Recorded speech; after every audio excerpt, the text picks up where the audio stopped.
Welcome everybody to another RWD gaming video. Tonight we are diving into the recently released D&D supplement, the Guildmasters Guide to Ravnica.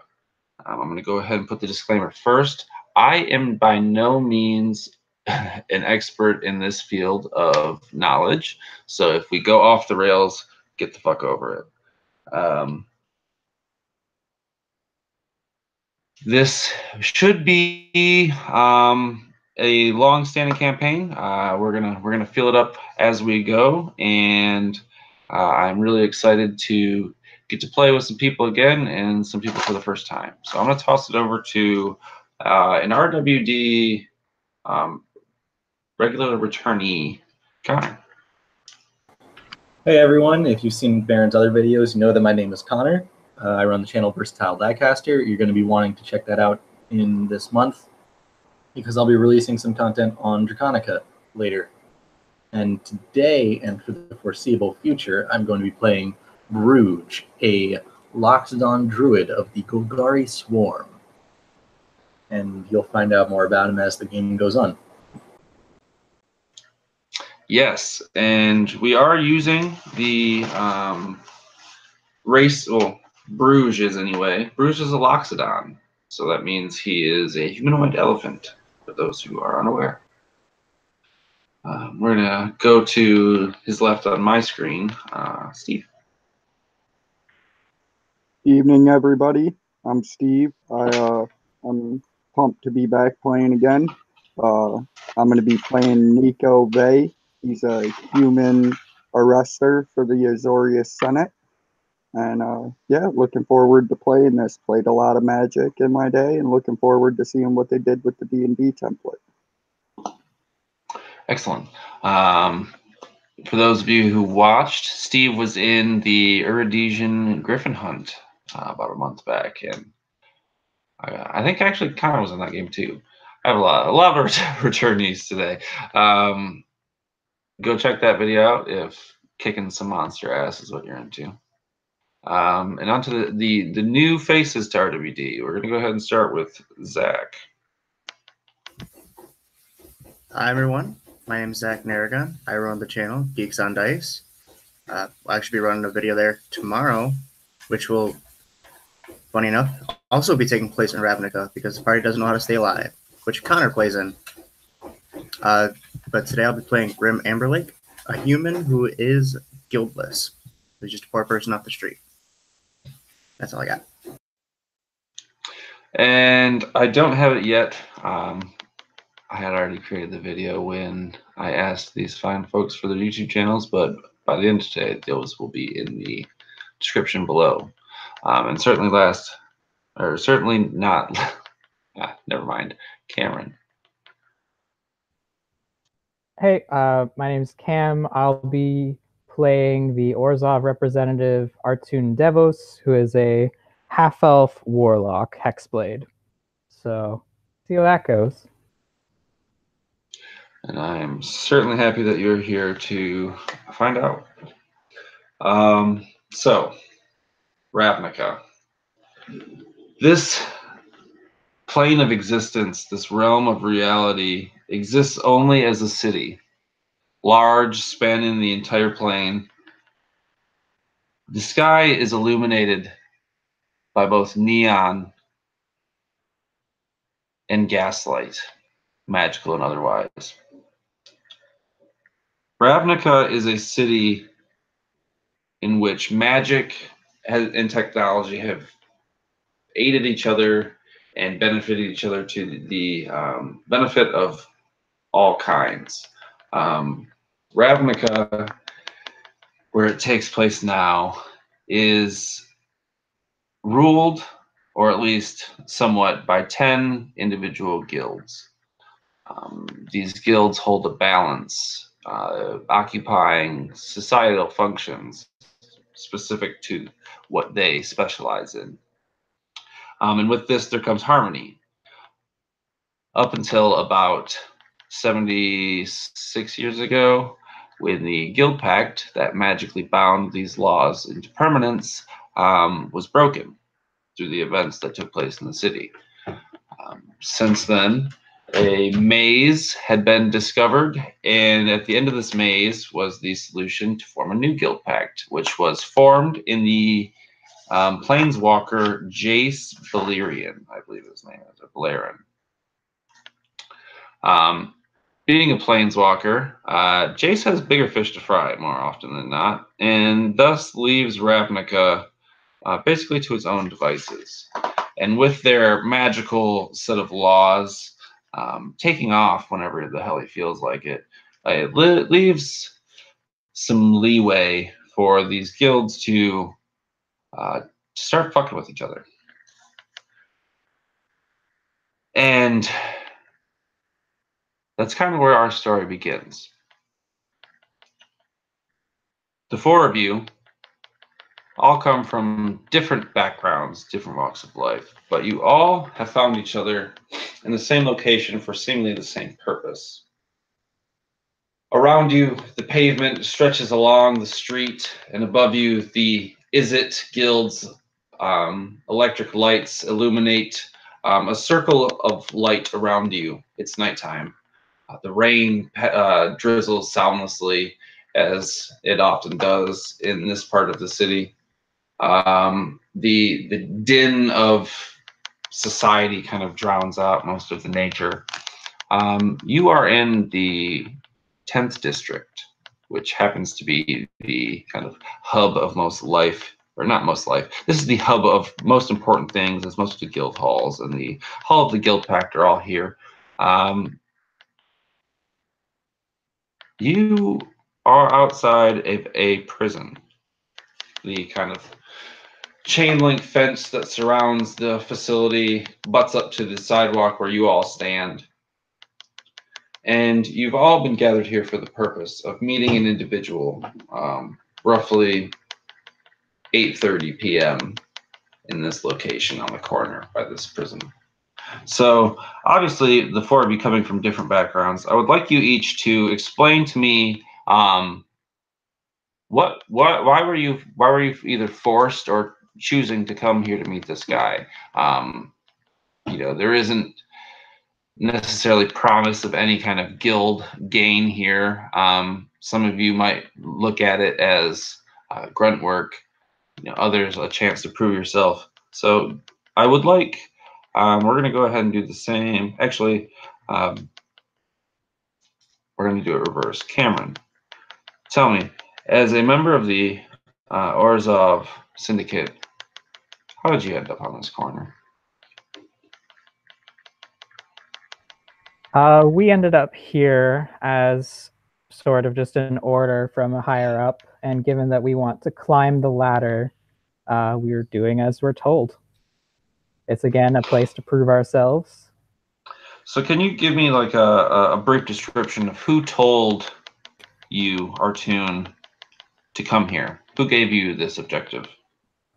As a euthanist who calls himself a priest of euthanasia, a higher up priest who actually collects tithes and speaks to the enforcers, told me that someone in the prison had Orzhov interests, and that was kind of just left at that, and I had to go to the street corner. And sounds classy. Yeah. Does this priest have a name before I go any further? Yes.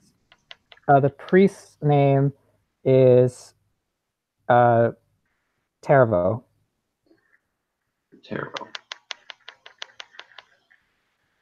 Okay. Do you have any descriptors to go with Tervo that would be important? He's got glasses. He's kind of hunched over. He's a bit of a grumpy sort.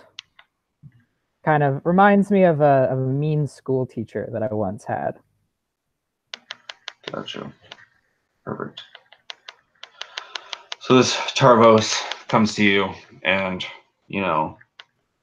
this is probably not the first time. Is this someone that you speak to often, or is this kind of out of the blue that he came and talked to you? No, he's definitely someone I have had a constant sort of. He is the one who basically gives me the jobs that I need to go do. Gives me my. So I picture that this guy is actually like sitting at maybe a table eating, and you're kind of brought in he's not even so much as making this like a formal thing. He's kind of telling you matter-of-factly, as you're kind of accustomed to, Yeah. to protect whatever Orzhov interests that could come about from this mission that he has caught wind of. Excellent. We're going to go next in order. Zack, tell me, Grim, how the hell did you find yourself on this corner?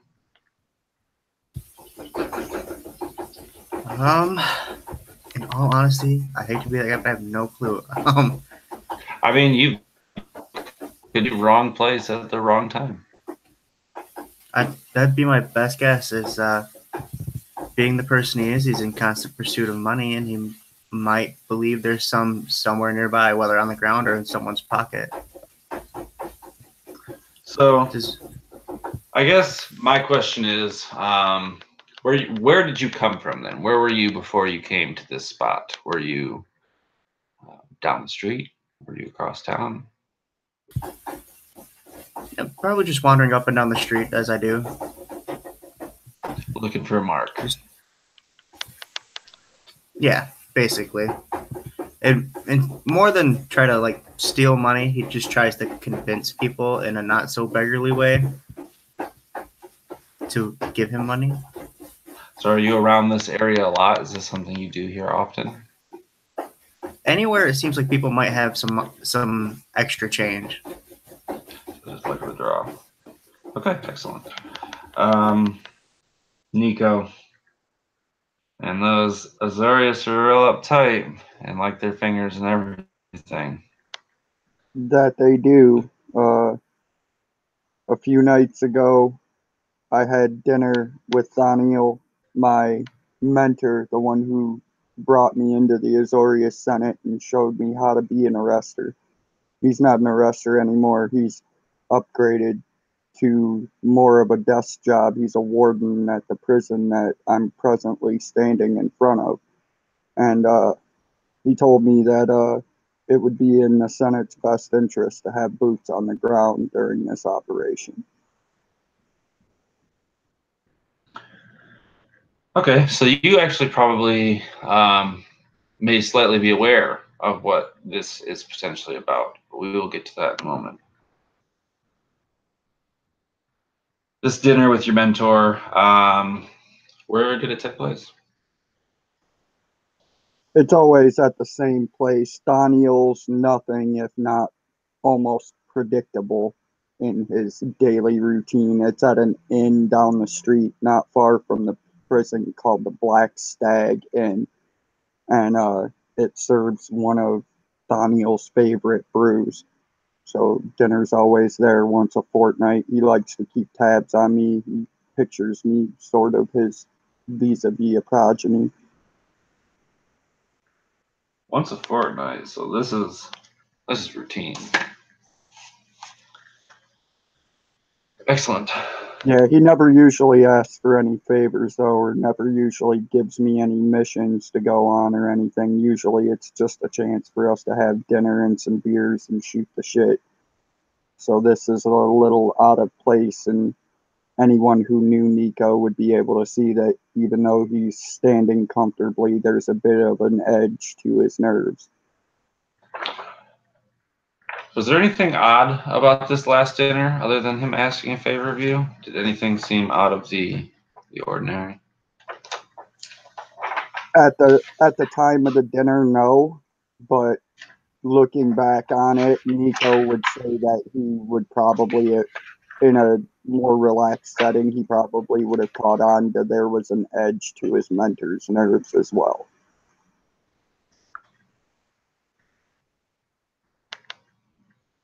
And finally, standing a few, maybe a head or two taller than the rest of the group here, Bruges, what are you doing here? Bruges is here mostly because of the swarm boss that he is subservient to Cornath. Cornath just really wants to advance through showing his effectiveness as a leader in the swarm chapter that he's in, and the research that Bruges is doing isn't really helping him advance too far because it isn't as glorious as catching someone. Yeah, we all know those people. The guys that like to take credit for stuff they don't do. And he is certainly one of those people. So you caught wind, or he caught wind of something going on, and rather than take care of it himself, he sent you. How's that make you feel? Bruges is pretty agitated about it. He just wants to get his research and do it as best he can and get it as much knowledge as he can as quickly as he can. Do you think there's any purpose for you being here? Or is this just another task? This is just another task to try and make Bruges look foolish while Cornath looks heroic. Yeah. We'll see at the end of the day. So, it's here on the corner that the constant activity of this part of the city is really apparent. There's, vehicles traveling up and down the streets. There's people of all types, a variety of walks of life. You can see noticeably that some people prominently wear their guild, on a talisman or on a cloak or a brooch of some kind. Some don't. Some people wear none at all. Here in particular, though, you do see probably representation of maybe 6 of the 10. You don't see any Gruul. You don't see any Rakdos. Quite a bit of Azorius, quite a bit of Orzhov, the occasional Boros. Maybe not too many Golgari. You're probably an oddball up here, Bruges. But, I mean, for all intents and purposes, today could be your lucky day. So it's been established that the bunch of you have received at some point a contact that you were to meet here on this corner by this prison. And at the appointed time, about 8:30 in the evening, you find yourselves gathered here. The rain patters on the cobblestones as the sun sets behind the spikes and towers of the city. A male Vidalcan, about probably 5'7", blue of skin. He's kind of like a lighter blue. He approaches you in well-tailored clothes from around the corner of this fence. You see his face looks gentle but concerned. He raises his hand to hail you over and speaks. Are you here to help us find something?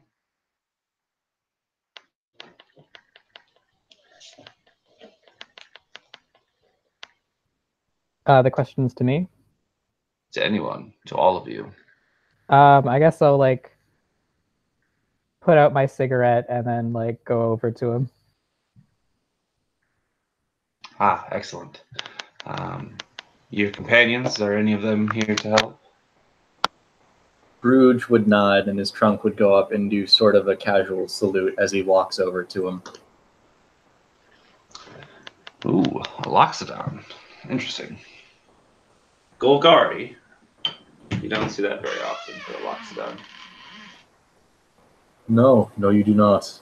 I am something of an oddity. I certainly don't mean to pry.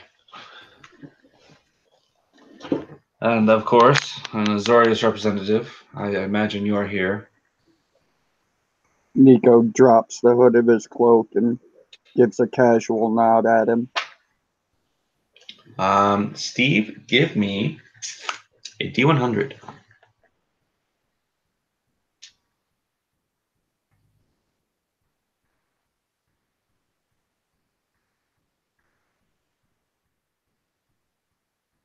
Okay. You recognize this guy, though you don't know his name.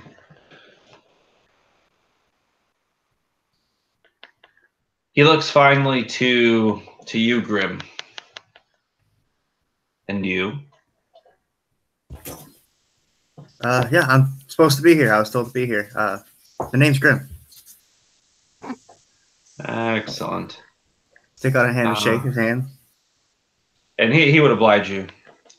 Well, greetings, everyone. My name is Nasius Ven. I am a proctor from the office of the Guildpact, and it seems as if there's something amiss.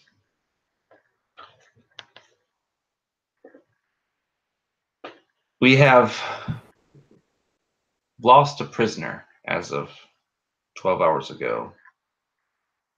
A one Krenko, goblin gang boss of the local gang down by the Founders Street. Foundry. He was to be moved to a higher security prison, and during his transport this morning, a distraction happened, and it seems he was lost in the ruckus.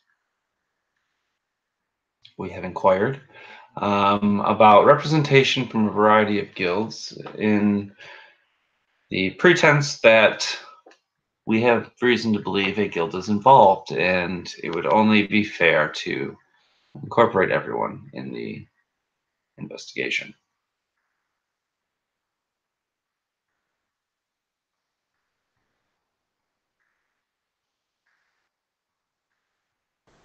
We will call this miscreant before he can cause any more damage than he has. Good. Krenko has a lot of enemies, and it's more than just him being at large that puts you in danger and puts the public in danger.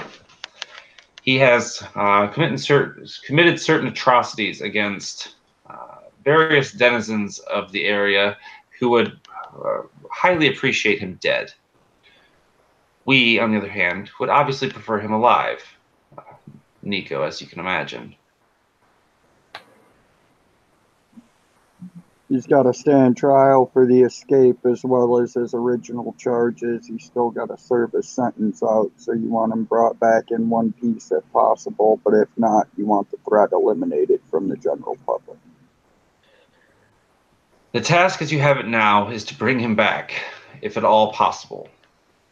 Certainly, if unforeseen circumstances take place, that is inevitable.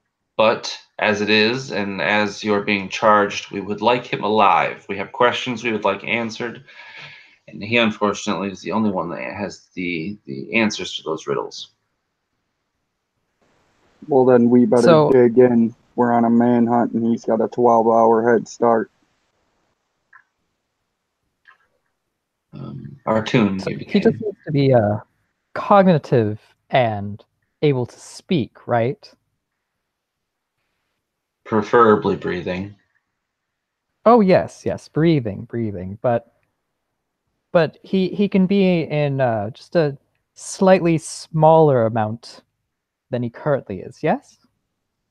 He takes out a handkerchief and sneezes twice, and he kind of wipes his nose. Yeah, certainly. Excellent. I will ensure that his time comes after we get him to you. Excellent. Excellent. I am prepared to offer you 10 Xenos right now to cover any expenses you might incur while investigating. Should you deliver the criminal in one piece, I will be certainly more obliged to give you the full 100 Xenos in my complete gratitude. Should he be less than, unfortunately, the pay will be a little less. I must encourage you not to question him yourselves. Not that he is intelligent, but we are still unsure of what he is aware of or who is paying him.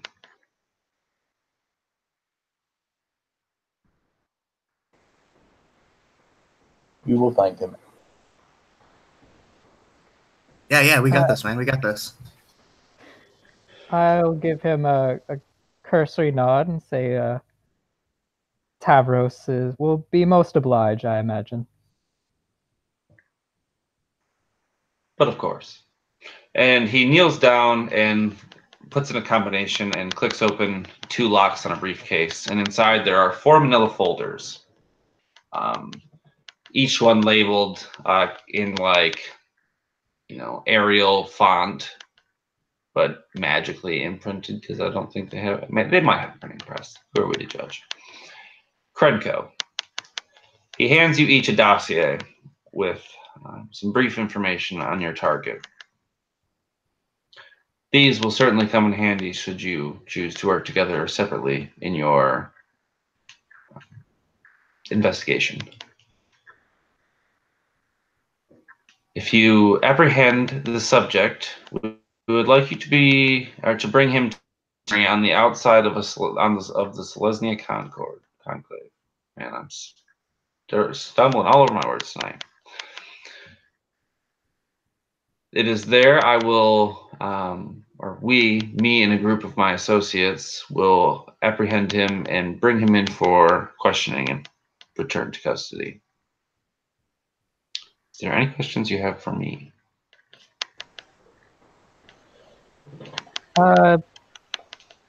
Is there any expected complications? Anyone you suspect might be assisting him that we should maybe watch out for?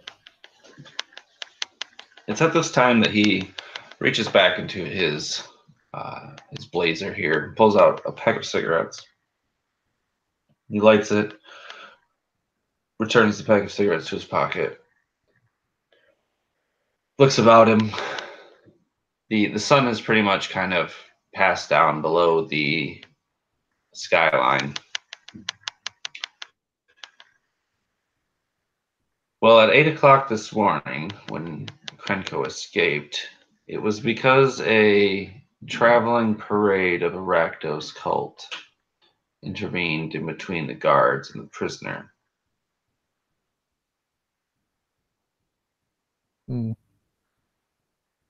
Usually, Rakdos isn't something much I would concern myself with. Despite the chaos of their minds, they are quite simple and therefore do not require much planning to apprehend. There was something different about this batch. They were methodical, strategic, at least from what I hear. I would be careful. That kind of organization scares me. And he says that looking at Azorius, looking at you, Nico. He's the leader of a goblin gang. He's going to have help in one way or another, whether it's through them or through another affiliated source. He's got somebody either hiding him or transporting him as far away as possible. So, if I could receive my pay, I'll get on the trail. He had reached down a second time into his briefcase and pulled out 4 small coin purses. Very classy, but very nondiscreet, and hands you each one. But of course, he takes another long drag of his cigarette, hardly finishing it by any means, but tossing it to the ground and stomping it out, his shoes shining in the light as it turns to stomp it out. Well, very well. Remember, the granary on the edge of the conclave. Alive, preferably. Very well, gentlemen. Until then. And he turns to leave. Nico would turn and look at the rest of the assembled party standing here on the corner with a chuckle to himself as he looks at the mismatch of people that have been gathered here. He'd say, any of you boys ever been on a manhunt before? So, Nico, when I had you roll a D100 earlier, you got a 59. So, of that story, you had heard about half of it. You had kind of heard the vaguer details, not necessarily from your mentor 2 nights ago when you kind of recall now that conversation, it wasn't about this quest in particular. It was about a vague event that he was foreseeing that he didn't get very many of the details out. And now looking back, it's kind of starting to fall into place that maybe your mentor knew something was going to happen. The information you were aware of is what you had heard throughout the day back in the Senate. You had heard of the Goblin Krenko, his transport. You'd also heard of his escape. You had not heard about the Rakdos involvement.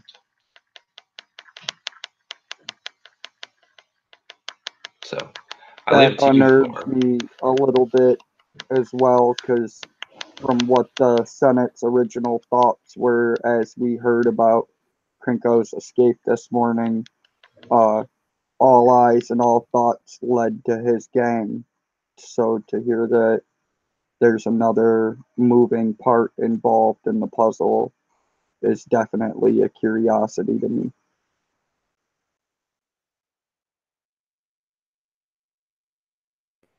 Would you relay any of that to the rest of the party? No, I wouldn't speak about what had been talked about among the other Senate officials. So the four of you sit here under this electric light with a task ahead of you. Scour the city for a goblin. Bruges would open up his manila folder to see what he could figure out from the contents of it. So Bruges, inside are a few documents, mostly like police records, dates, times of apprehension, etc. Inside, some of the key information you see. Krenko has been a mob boss for several years. He leads a gang down on Foundry Street. He has been a person of interest in numerous crimes, befitting a mobster, and evading the law is certainly one of them. Up until recently, anyway, when he was caught. He was brought into custody by a Gideon Jura, a freelance working with the Boros Legion at the time. Krenko was caught and found guilty of murdering Dargig, one of the Shatter Gang brothers, and for the assault with a deadly weapon against Gideon. The weapon was a shib, reportedly could punch through force barriers. It is not known how Krenko obtained this weapon. Does it have the location of where he got separated from the armed escort? Yes. He was being transported along. Hold on.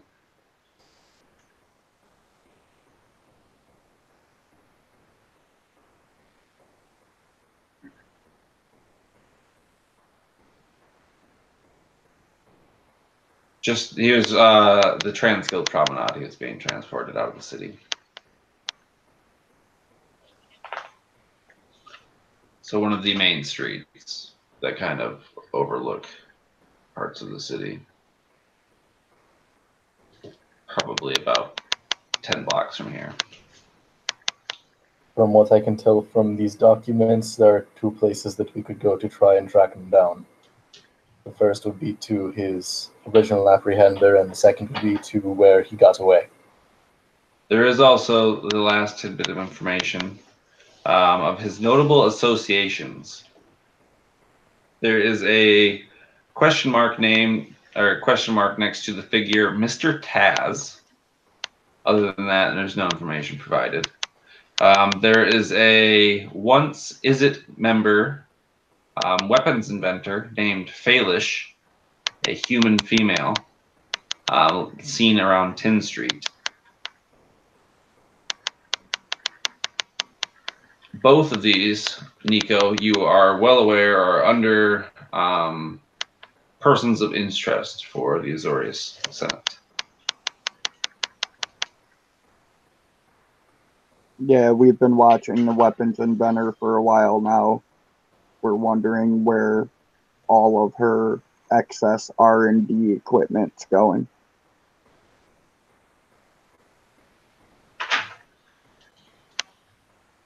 She is a known associate, I can probably guess. Well, I can tell you boys now, there's no point in going to the promenade. There's going to have been hundreds of people through there. You're not going to get anything out of that scene. Any trace of him or his help is going to be long destroyed by this point. I would say we need to track down his known associates or go find a member of his gang over on Foundry Street. Has protection been arranged for this Gideon fellow?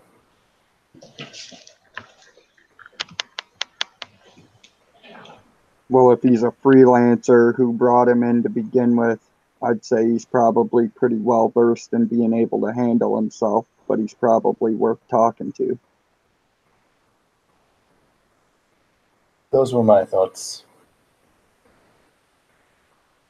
Well, gentlemen, since he is out and about, his associates are likely either congratulating themselves or trying to catch up on what stock they missed sending his way.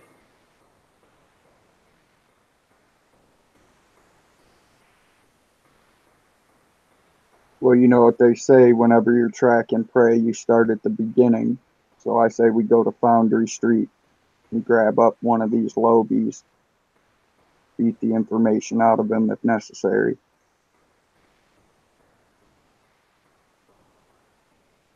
Then off we go. And Bruges would close the folder in his hand.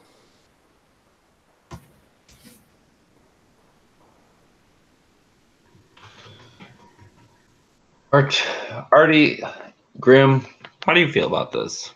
You got a dossier in your hand. You heard some of your information. Hey, man, money's money. Lead the way, boss.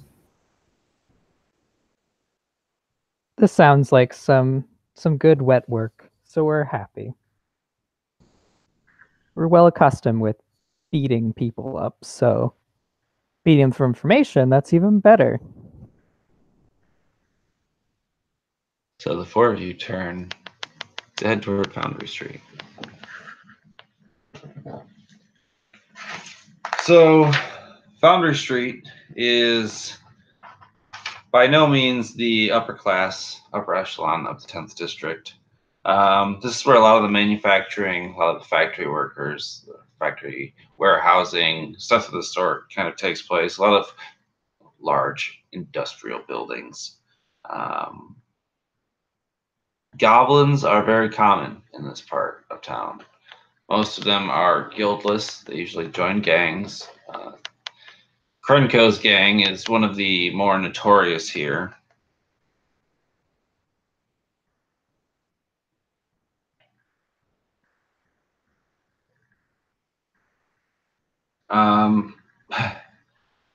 This isn't necessarily somewhere you go often, Nico. A lot of the Azorius try to make their visits here as brief as possible.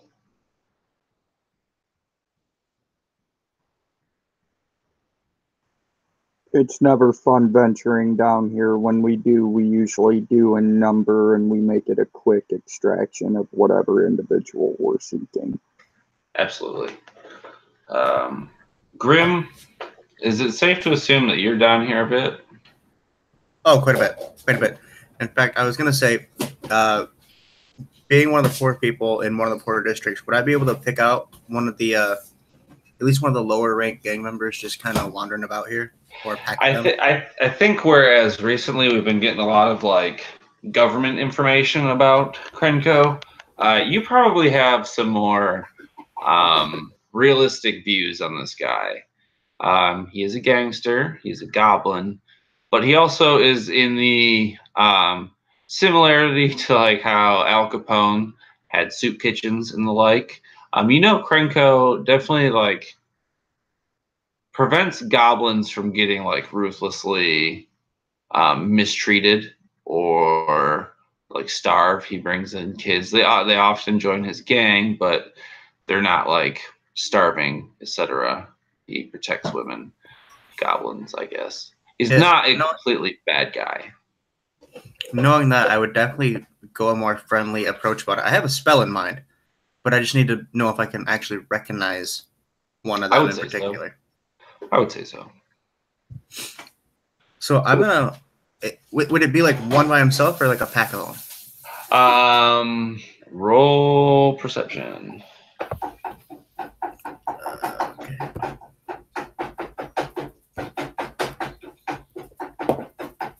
It's a 19. There are 6 of them total. You see at first 2 on like a street corner. You see one kind of like slunked out in an alley, but still kind of paying attention. And you see 3 others walking down a street, kind of nodding at the ones across the street from you. The 3 are approaching you, coming down this. And it's late now. You guys walked over here. It's about an hour's walk. So it's about 9 o'clock. The 3 coming at us, do they look like they're coming at us with a tent, or they're just walking down the street past us, kind of thing? They're not walking at you with intent, but your boy in blue here, and potentially Artie might be looking like they might have some silver they're willing to come off of. Okay. Yeah. Let's see. I'm gonna pop a coin out of my pocket real quick, take a knee in front of him, and I'm gonna try to convince him. Say, "Hey, my buddy over here has a few questions for you. Why don't you answer them?" And if they don't find you persuasive enough, I'm gonna go ahead and cast Charm Person. So they're by no means in a position to talk to you. You see that they're kind of strolling up on you to kind of bully you. So I wouldn't say that you're able to persuade them, but you are more than able to cast Charm Person. Okay. Before I do so, I do need to know: are they in particularly hostile at this moment towards me or my allies? They are, yeah, they are hostile. Okay.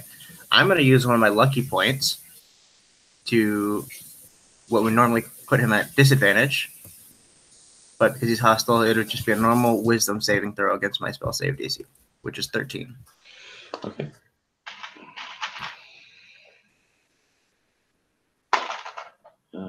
He rolled a 16 on the die. Oh, yeah, he succeeds. So, you know this guy. This is Cricklack. He is a piece of shit.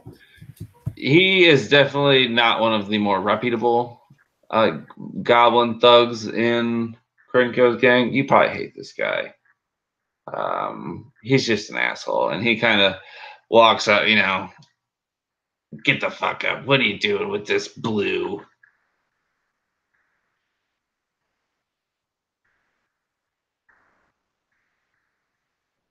Couldn't get it to unmute, sorry. Yeah, you just say, well, you know how it is when you live on the street. If you can make money, you just got to make some money. I just need to answer this guy some questions. I didn't know you were a narc. I'm in no way a narc, nor have I ever been. Guilty by association. And it kind of well, hold on. You're associating with me right now, which means you, by association, would also be a narc. And that's how everyone else is. He looks at you kind of like, what? And then he waves to his boys across the street. Roll for initiative.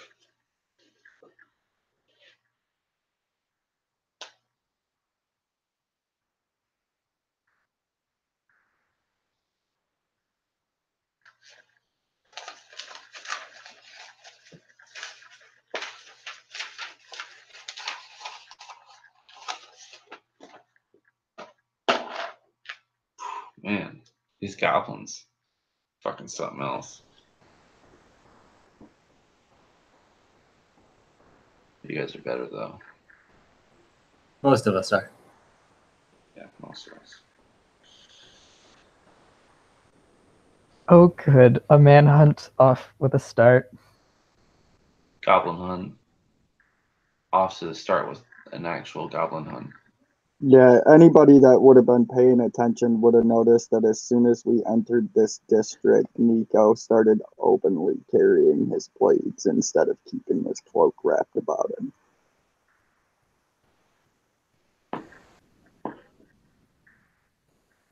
What's your dexterity, Archon? My dexterity is 2. All right. Well, since both you and Grim got the same, you can choose. Okay. I guess I'll take the first, or take the, not first, but like I'll take the. Yeah.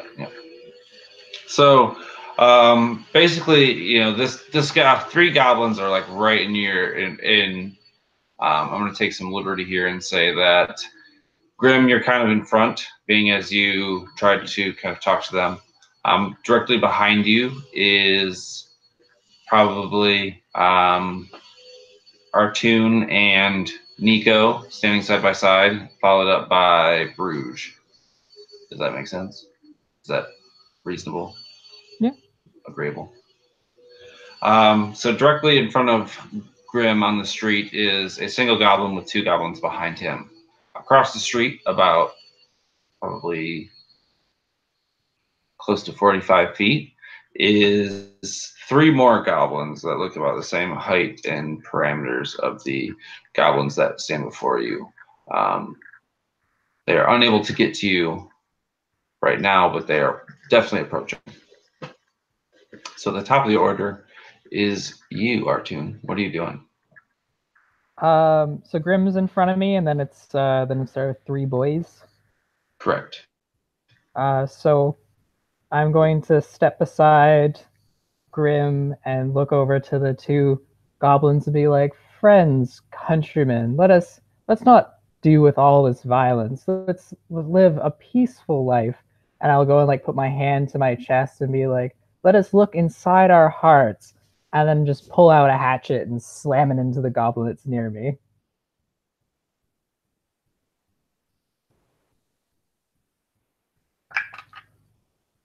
With a, ooh, that's fun, 20. Not natural.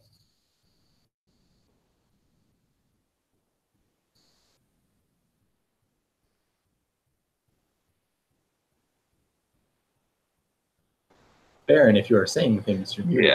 Yeah. Okay, dope. So,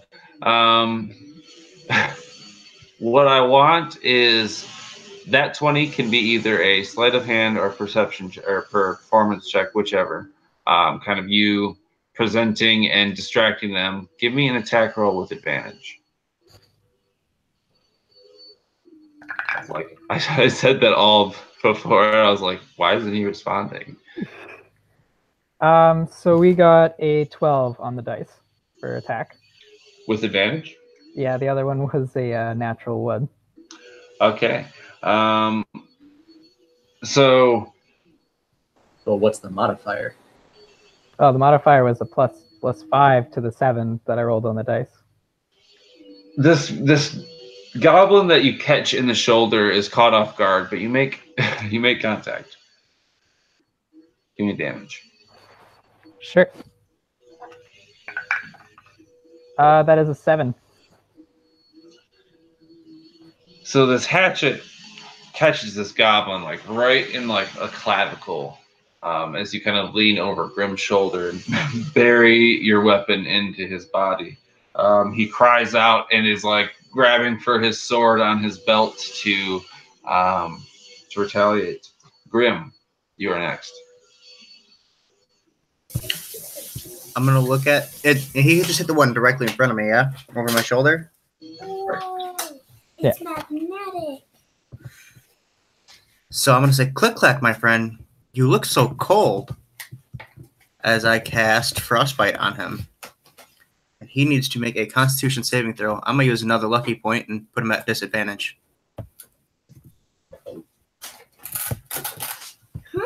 He rolls a 6. Back up. Ah, he fails.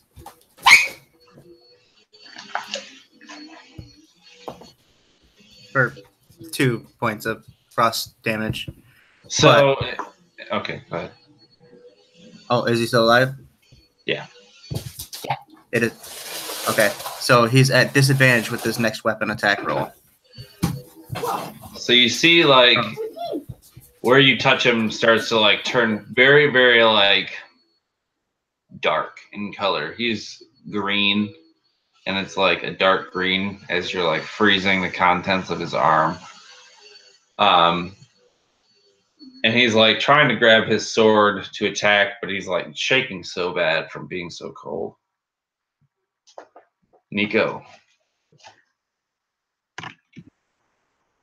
Nico standing behind Grim, seeing this axe come out and bury itself in one of these goblins, and him let loose this blast of magical energy. Seeing the goblin still standing in front of this guy, Nico's initial reaction and primary goal here as an arrester for the Azoria Senate is to make sure that no upstanding citizens are hurt in this melee and to bring the criminals to justice. So quick as a striking viper, his rapier is going to leave the scabbard and come over the opposing shoulder of Grim and try to cut this frostbitten hand off before Click Clack can reach for the sword at his belt. Oh, yeah. Roll it up. It's 23 to hit. That'll definitely hit. And I'm going to assume if you could make anything more than 1 point of damage. It's 11. Okay, so yeah. You definitely, I want to say that like the last 3 actions have happened within the like last 2 seconds. So this guy was kind of like insta-killed between the 3 of you guys. He reached for his sword, but his arm didn't make it there because he was frozen, cleaved, and pierced with a rapier, all in the matter of a few moments. And he is dead and slumps to the ground.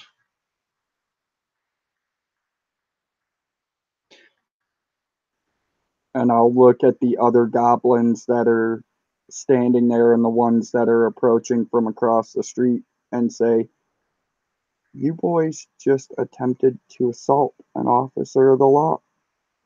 And I'll chuckle. Okay. Oh dear. Nico Bay. So that brings us to the goblins. As a bonus action, they can dash, and they will do so to cross the street, putting them within 15 feet of you, which they will close in with the rest of their movement. So in front of you is now 5 goblins, all kind of jumping and batting at you. Bruges, one of them catches you in the side or approaches you from the side. Go ahead and roll. Or actually, no, that's me. What am I thinking? What's your armor class is... Do you have your shield out? Nope. So he swings a dagger at you that he seemed to have pulled from his waist. And he strikes at you. And simply unable to get out of the way with the fence behind you, you take 5 points of damage.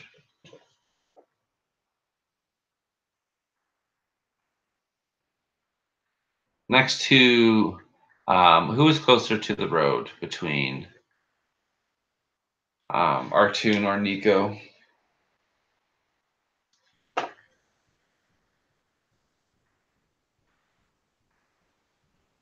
Sure, we'll go with Artoon. Okay. Bold strategy, Cotton. We'll see how it pans out. Artoon, the other 2 goblins approach you. You see that one of them, it actually appears as if both of them are coming towards you, but in a brief moment before they both land on you, one turns to the side and continues on towards Grim. But one does stop to attack you. And you take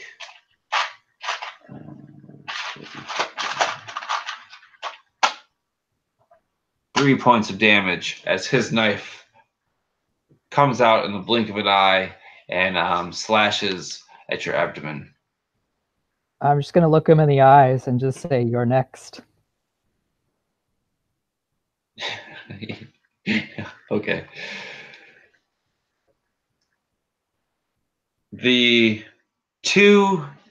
There's actually 3 kind of surrounding you right now, Grim. You probably recognize them as well. They try, they don't really care for this goblin that stood in front of you. They kind of walk over him. 2 of them are going to attack you. Oh, that's fun. But you stand up and stand just out of their reach as they kind of slide on the tunic that covered this goblin that you had slayed, and neither of them are able to make purchase. But the one on the far side, in between the fence and you, Grim, he slips by you and goes for you, Nico.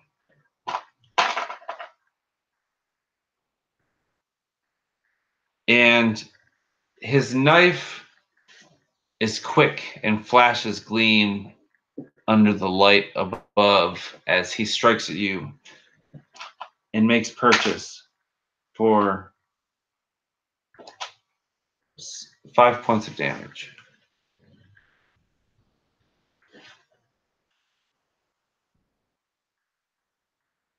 And that brings us to Bruges. So Bruges will turn around and look at the goblin that stabbed him, and he will say, "Oh, don't you puny things know when you are outmatched?" And his trunk is going to reach around and he's going to put his shield on. And then he's going to flip his mushroom staff around so that he's holding it closer to the head of it. And it's going to get flexible and grow thorns, and he's going to use Thorn Whip. Is that an attack roll? That is an attack roll, yes. Do it up. That is going to be an 18.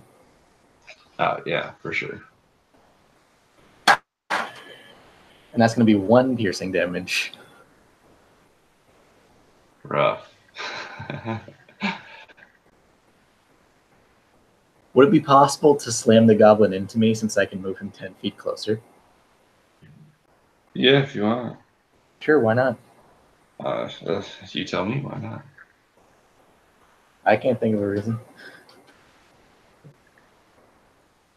So the whip wraps around him, not really getting much of the thorns in him, and Bruges pulls it back, and the goblin's face slams into probably Bruges' knee. I'd say so.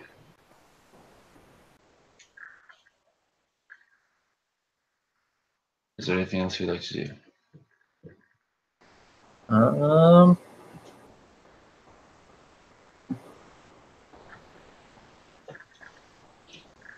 Nope.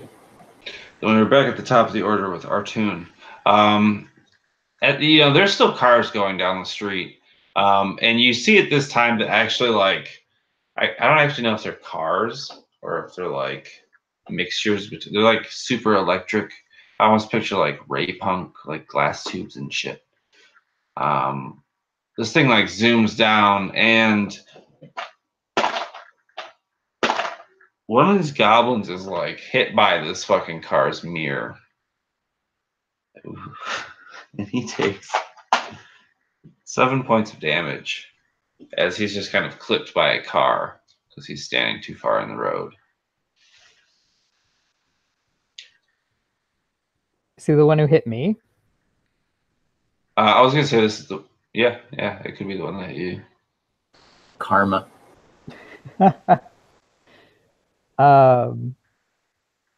I guess I'll just smile and take the opportunity to just swing at him. Counter style. And I think this time I'm going to hit him with Booming Blade.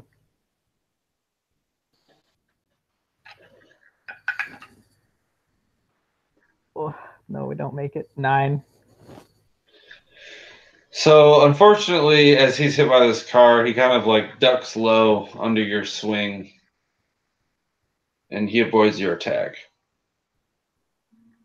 Yeah, that's all we can do. Whoopee. Grim.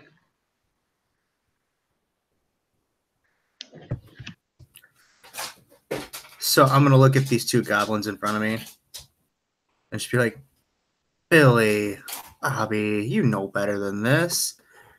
And then 3 little blue orbs are gonna appear over me, and then all 3 of them are gonna pelt into one of them. And I'm casting Magic Missile. Is that what they call it nowadays?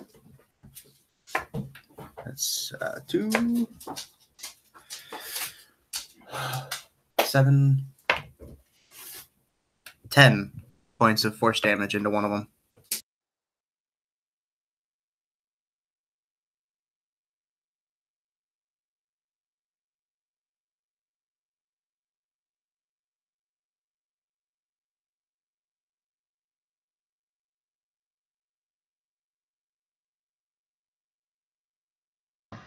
Help if I unmuted.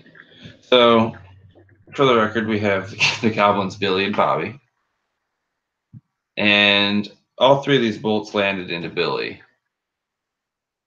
What does that look like?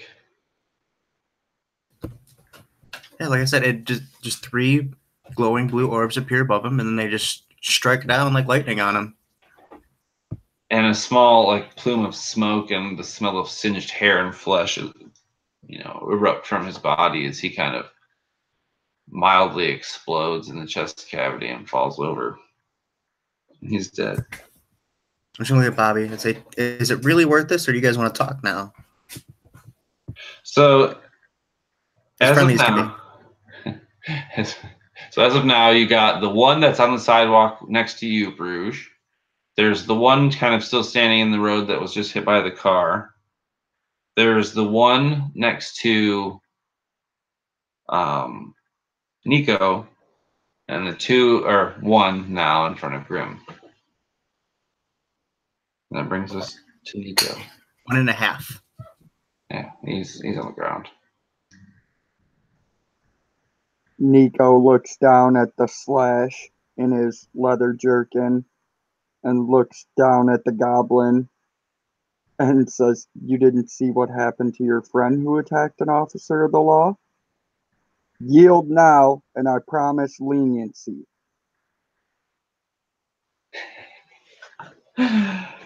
Give me an intimidation check.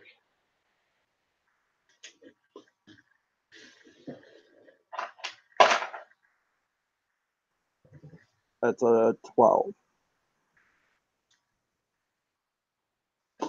He's kind of you of all people would know that goblins are beings of passion, and sometimes it's a bad thing because they can tune things out. And he's not even listening to you. He's just coming at you like a spider monkey. Hey, the scroll of law that I have in my possession that's given to every arrestor says that I have to vocally give my prisoners a chance to yield. If they don't, then means are taken. A fact that Nico uses to his advantage from time to time. Very often, if truth be told, and no superiors are listening. And he's going to attempt to just draw a thin red line across this little goblin's throat with his rapier. Give me an attack roll. It's a 19 to hit. Oh yeah. And it's going to be 8 damage. So you see this goblin like reach up to his throat, and blood is kind of not spewing but like trickling between his fingers, and he is frantic but still he's still there.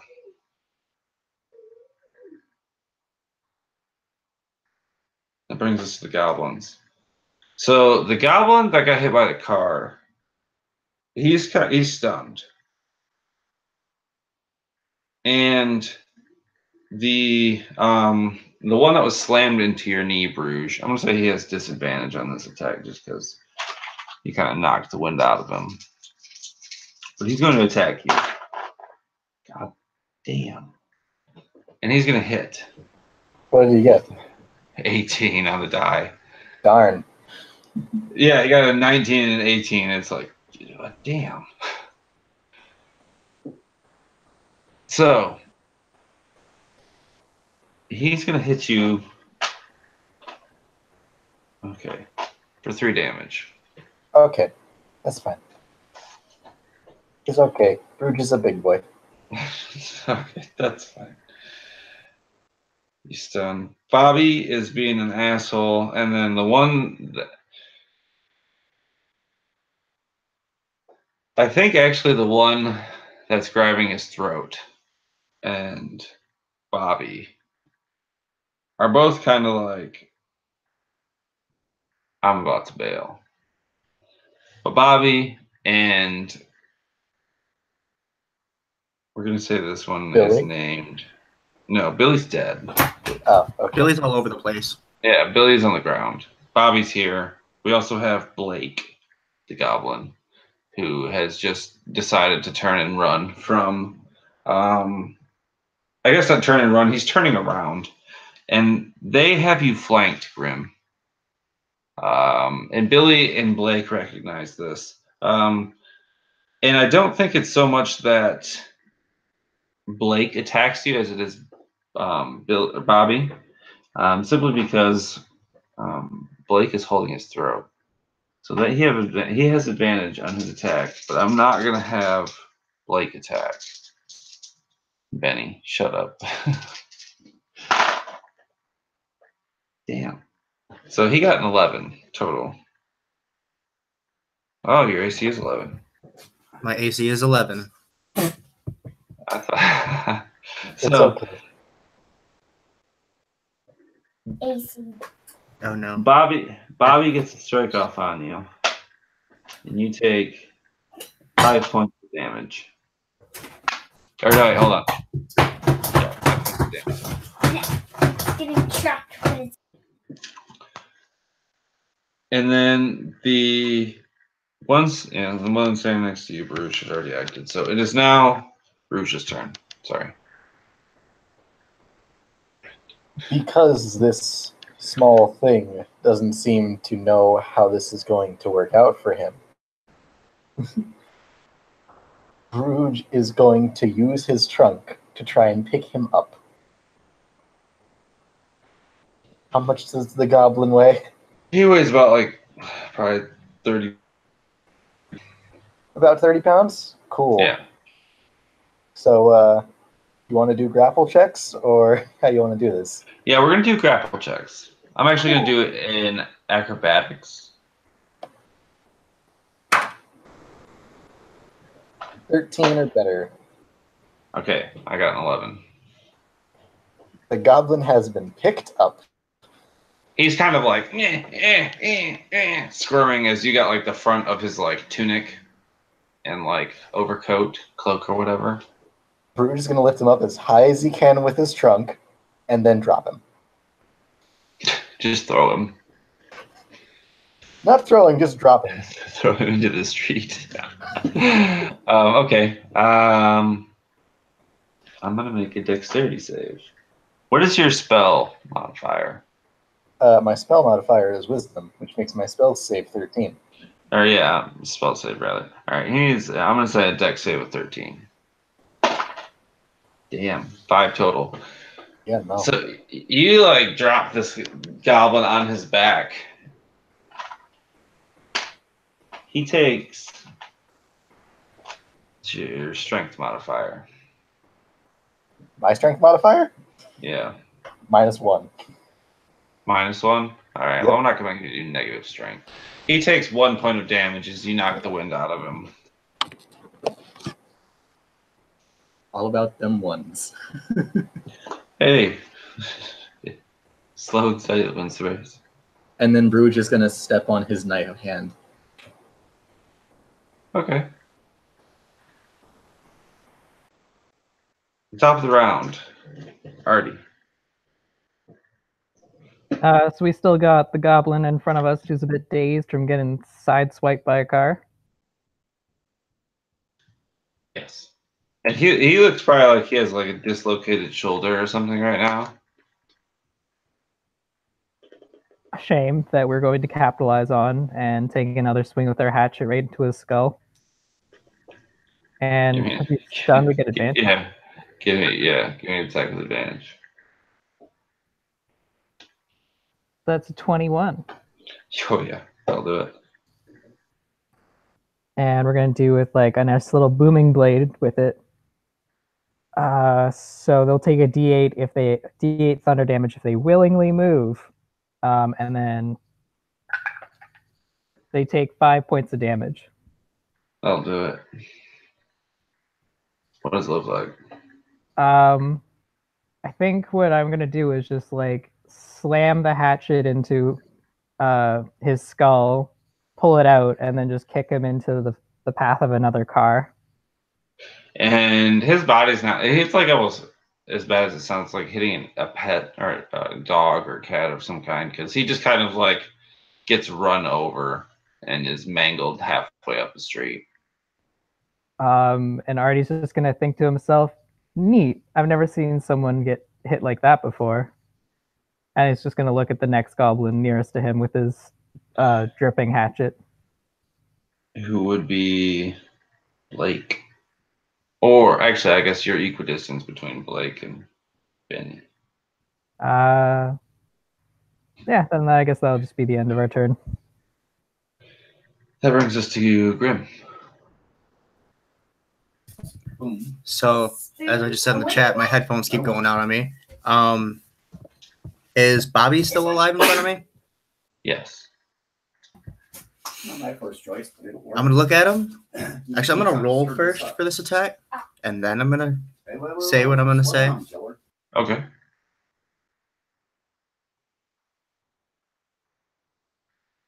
That looks like a crit.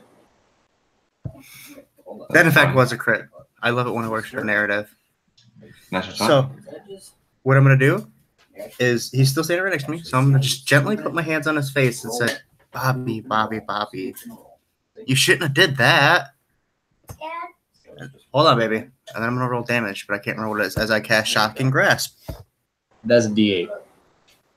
There's a D8. Oh, I have a bunch of D8s in here. Let me grab one. So that's a 7 on the die. How do you handle crits?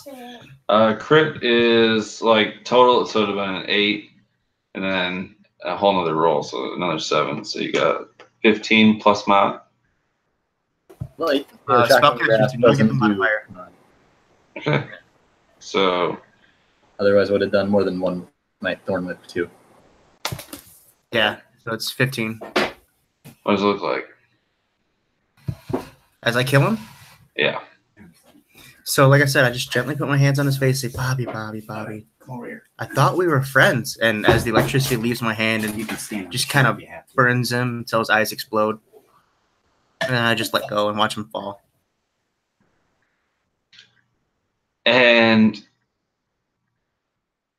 his smoking husk crumbles to the ground next to the remains of Billy. Nico. There is the one that was attempting to escape from you in front of you. Yes, he's attempting to flee, and his partner just got smoked by my companion right in front of me, and I see that the Lox has one already pinned, and the other goblin was just thrown into traffic after being cleaved. So I say over my shoulder to Bruges, "Keep that one alive, eh?" And as I'm saying it to him, my hand comes up from under my cloak, and without even looking, a hand crossbow bolt leaves the hand crossbow that's in my hand at the retreating goblin. Give me an attack. I'm going to say that this is at disadvantage. Actually, do hand crossbows get disadvantage at close range? Or is that just normal crossbow? At close range, about how close are we talking? Like 5 feet? I mean, he's within 5 feet of you. So if you want to attack with your rapier and not be at disadvantage. No, that's fine. I'll take the disadvantage for it. Execute him. So 12 to hit. I will do it.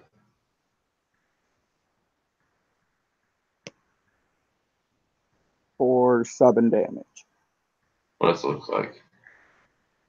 It's almost a comical scene. It's almost as if it couldn't have been planned any better. Almost as if the 4 of us had just set a trap for these goblins, because they almost all fall in domino rapid succession. It starts with Bruges pinning this one to the pavement, and then the other one is thrown into traffic, and within a fraction of a second, the one in front of Grimm's head explodes.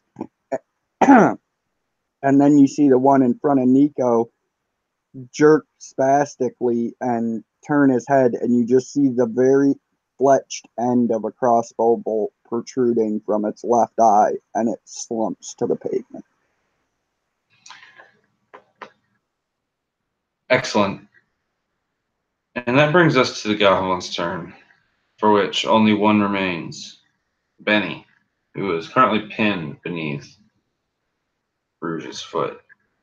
Bruges, I need you to make a just strength check.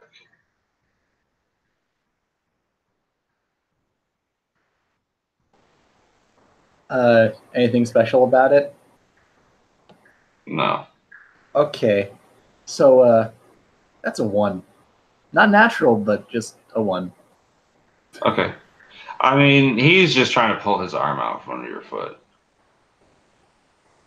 And this is probably not Benny's first time being underfoot of something bigger than him, and he's able to do so. But he uses his nimble escape to disengage from you. And he is going to make his full movement as a dash action to run away, putting him across the street. Or partially across the street, anyway. That's 60 feet, right? Yes. Cool.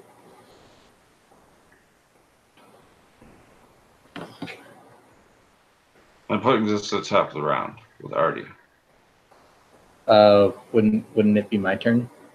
Oh, I'm so sorry. Bruges. No worries.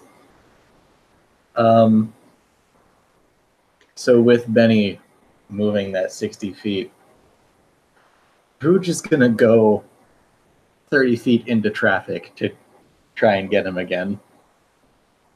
And then he's gonna use the Thorn Whip once again as the staff extends to try and wrap around him and pull him back.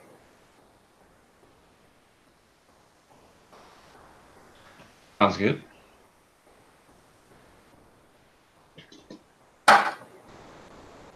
So that is going to be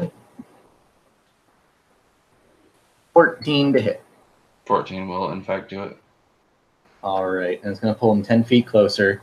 So there's 20 feet between me and him. And he's going to be taking 1 damage again. No, he's not. He's not? Is he going to get hit? You hear the and the as you pull him into an oncoming vehicle, and he is sprayed across the pavement. You guys are out of initiative. Bruges gives a little sigh as he goes back to them. And you just hear Bruges Nico go, "Oh, damn it, tons of fun. You were supposed to keep that one alive." Bruges, actually give me a dexterity savings throw. Used to be such a good kid, too. That's 15. Okay, so yeah, you sidestepped the vehicle that came in between you and Benny as he was Splattered.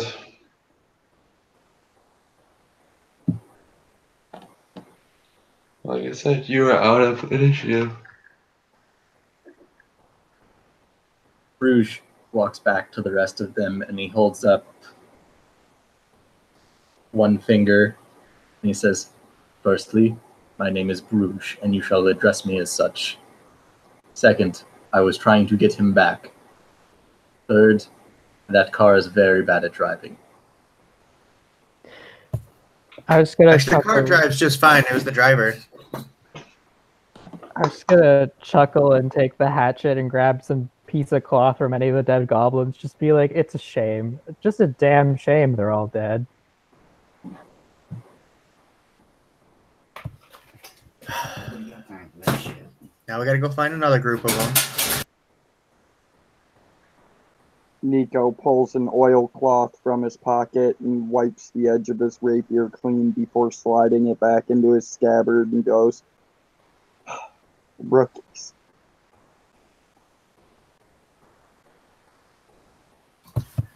Grim's just gonna wipe the bits of Billy and Bobby off of his hands onto his pants. So yeah.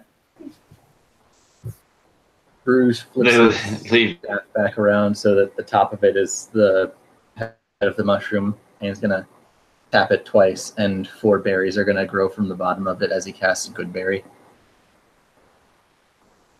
Each of you take 1. I'll grab one, just like, sure I can't take 2? No, the last one's for me. Oh, damn shame. And I'll just pop it into my mouth and put my hatchet back inside my, like, priest cloak.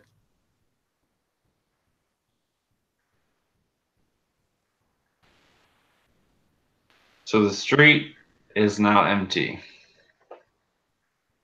What few passersby have long since fled to avoid this skirmish. You hear the noise of machines working away in the factories around you. You can hear like vehicles moving freight inside warehouses, cranes of some kind.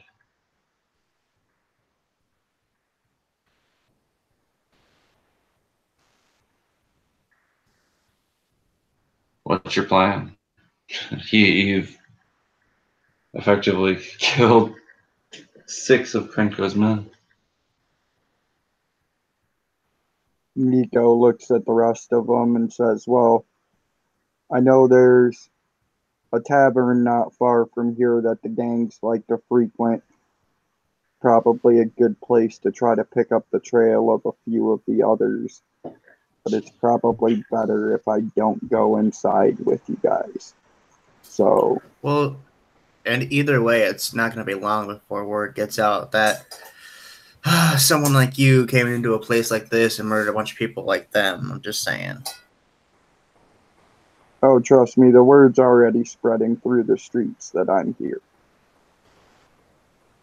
They pulled their weapons first. There should be no adverse repercussions, at least from the higher-ups of your guild. I have no concern there. My only concern now is the 3 of you are now walking with a giant target. So your information is going to be limited with my presence here.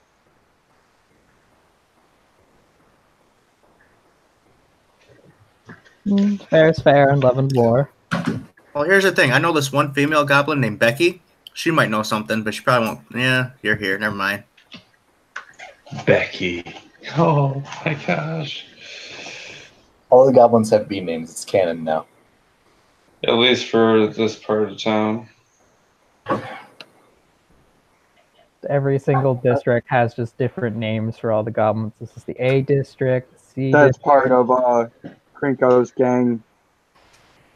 This is the Goblin District. Every time somebody gets welcomed in, depending on your district, you get a name associated with that letter. Darn.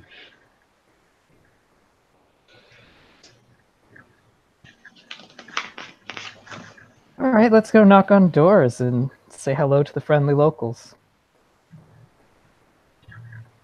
I believe there was word of going to a tavern. Yeah, it's got a door. Yes. Or Yes, Becky.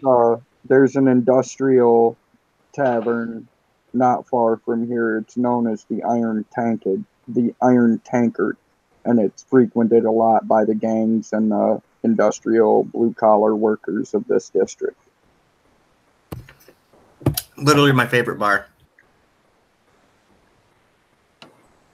I will accompany you inside. From the way those goblins reacted, I don't think that the rest of the gangs are too fond of you.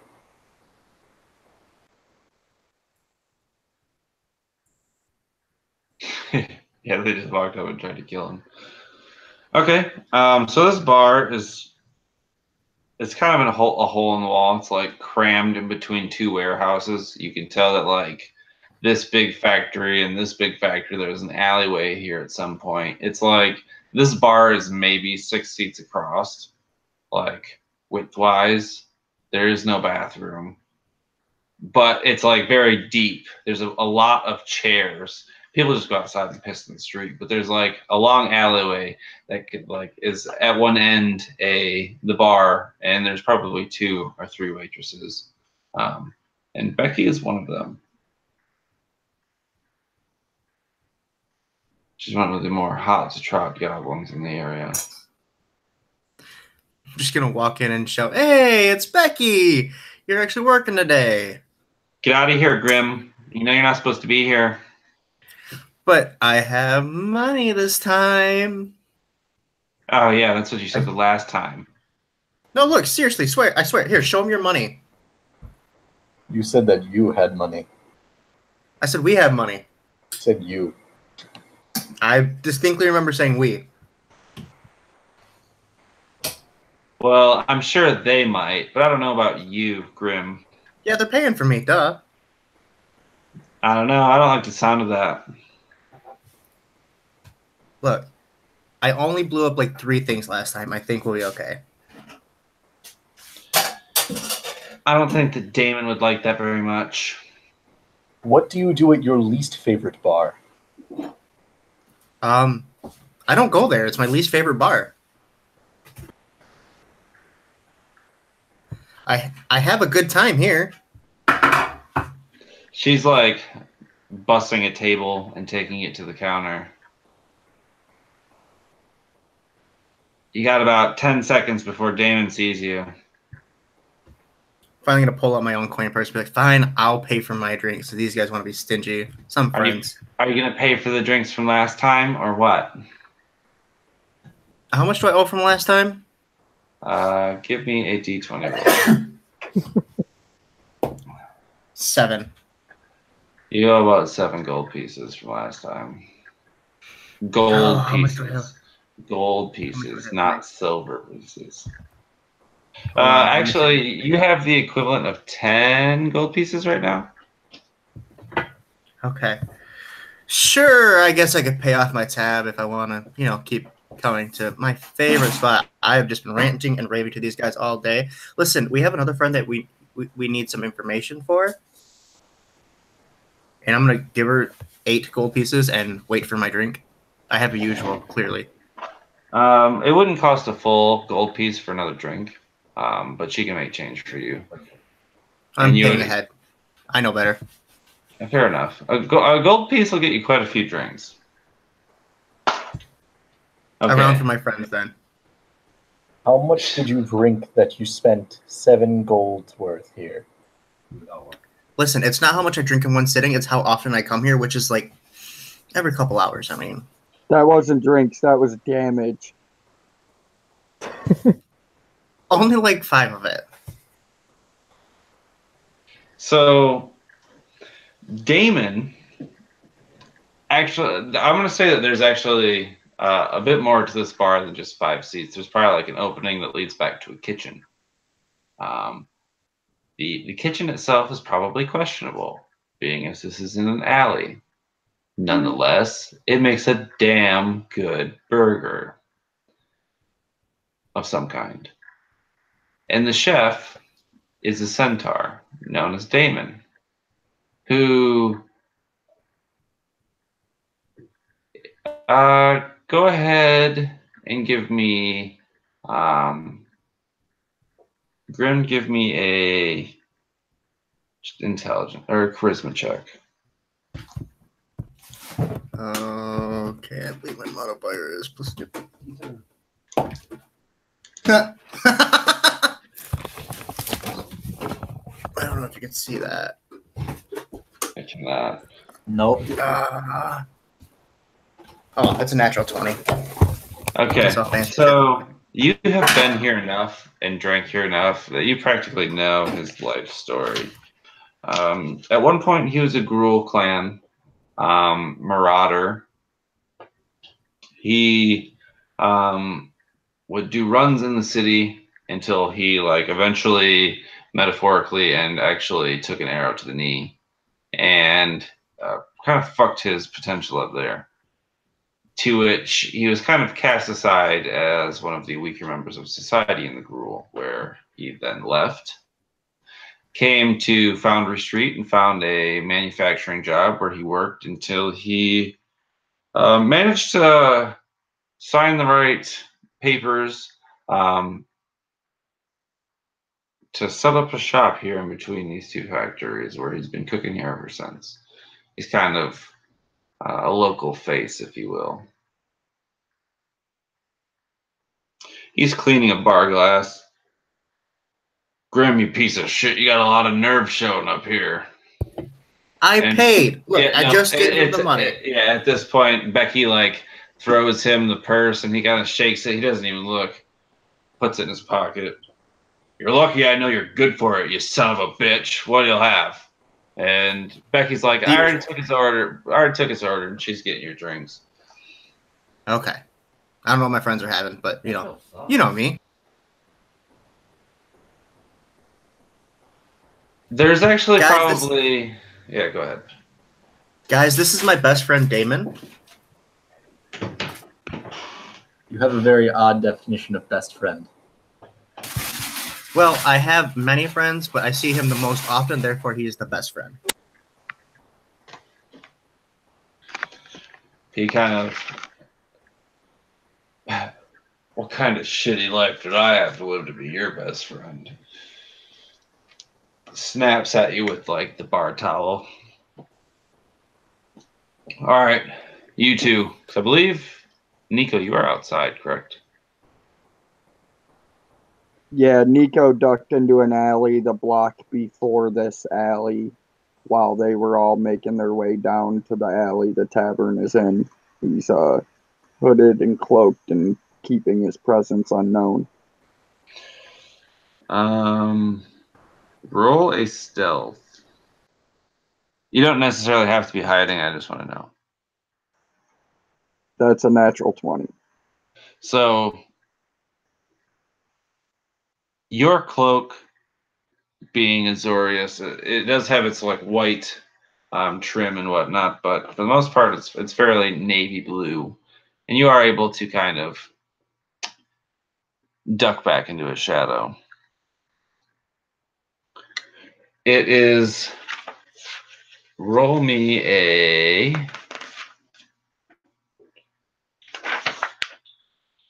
Give me a D4.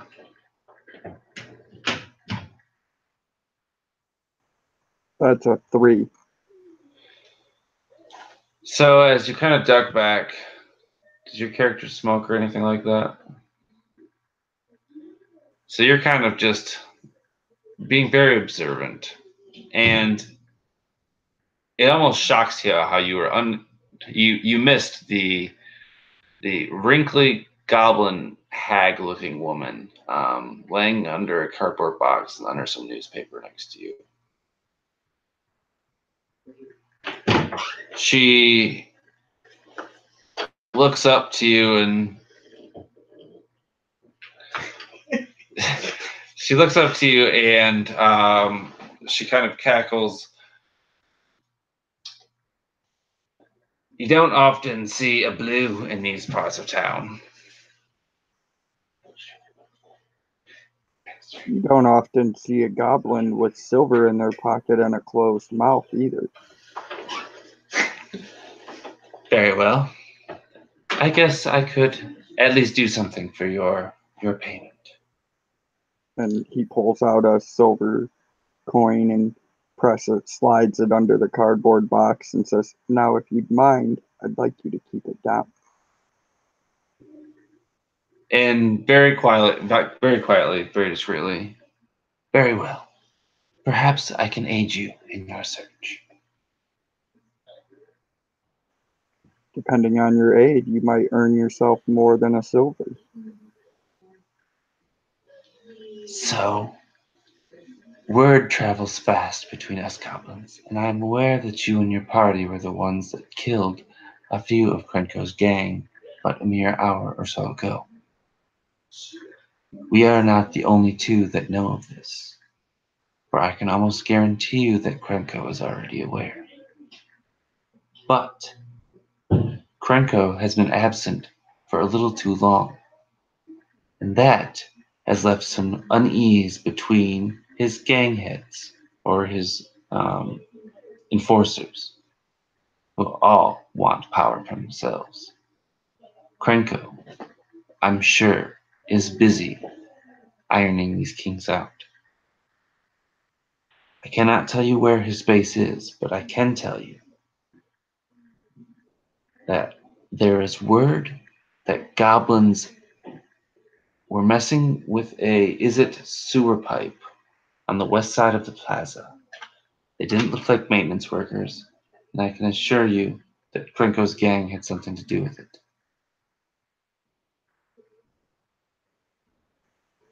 Nico whispers quietly as he slides a second silver piece across the cardboard without his fingertip leaving it and says, "A good valued bit of information that is.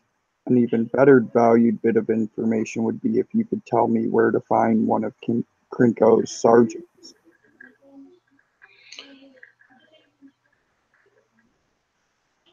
There is word that they have a warehouse on 10th Street. I believe it is. Hold on. Let me confirm that before I tell you that for sure.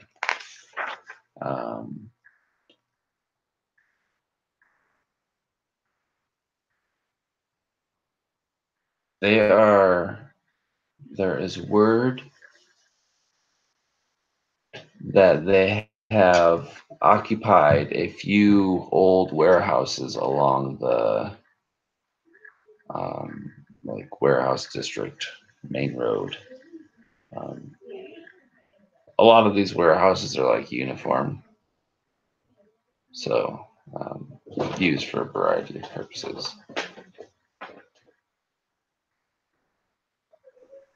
A valued piece of information you supplied, so a silver you have earned. Many more could come your way in the future if you continue this temperament towards us blues.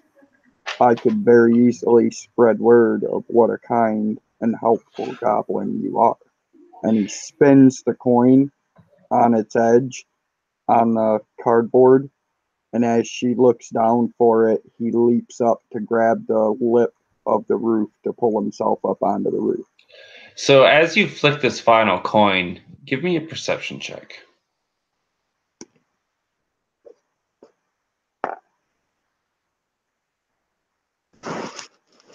17 on the die, so a 20 modified.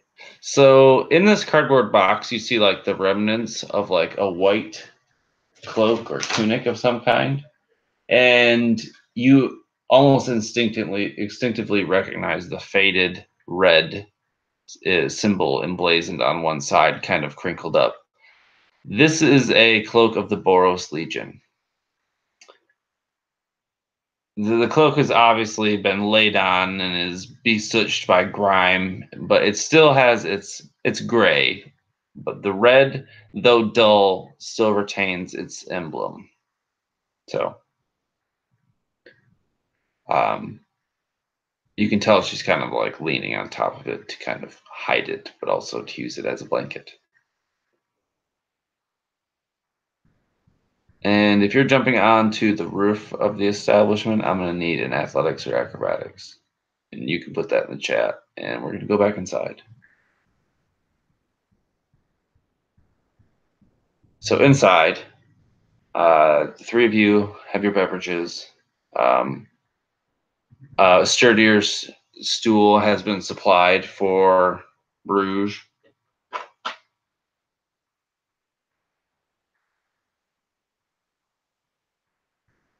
Is there anything you are asking, Damon?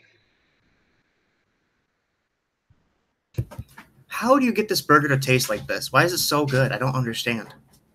Well, for It's you, just a burger. I usually just sit it in front of the exhaust out back coming out of the factory, and sometimes I drop it. You know, that's very rude to your highest paying customer. I'm just saying. I basically keep you in business. Counting today, you've paid maybe 4 times. But I've paid more than anybody else. Debatable. If you don't count the damages. No one else comes to here wrecking shit. That is true. At least as often as you do. Burgers. I just like to liven the place up, man. We are here to gather information. Okay. Well, I do pride myself as a member of the community. What do you need to know? Anything that you can tell us about Krinko's escape from the guards earlier this day? Give me a D4.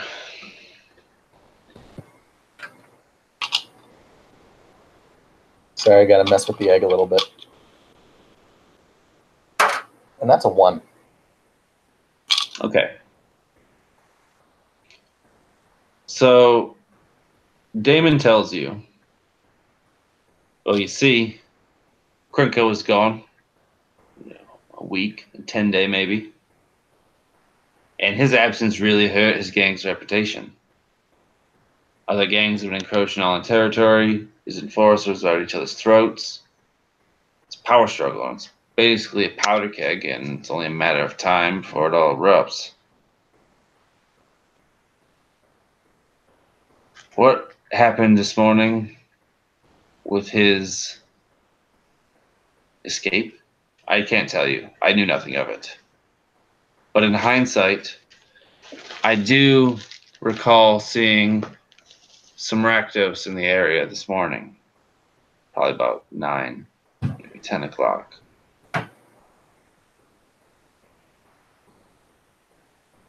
Where they've gone since then, I'm not sure.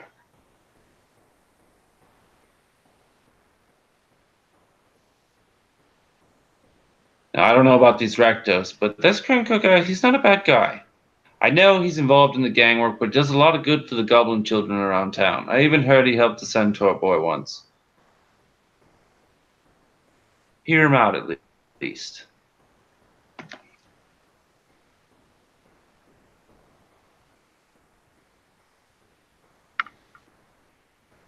Grim, you know, he's not so bad. What about Grim? He's talking about how Krinko's not so bad. Oh, no, he's all right. I mean, you know, other than his guys occasionally try to kill me, I feel like a certain bartender keeps hiring them to do that, but what can I say?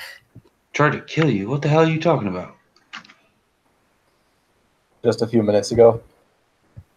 Yeah, man, like 45 minutes, a half hour ago. Oh, sorry, 45 minutes, an hour ago, whatever you want to call it. Someone tried to kill us for no reason. We just showed up.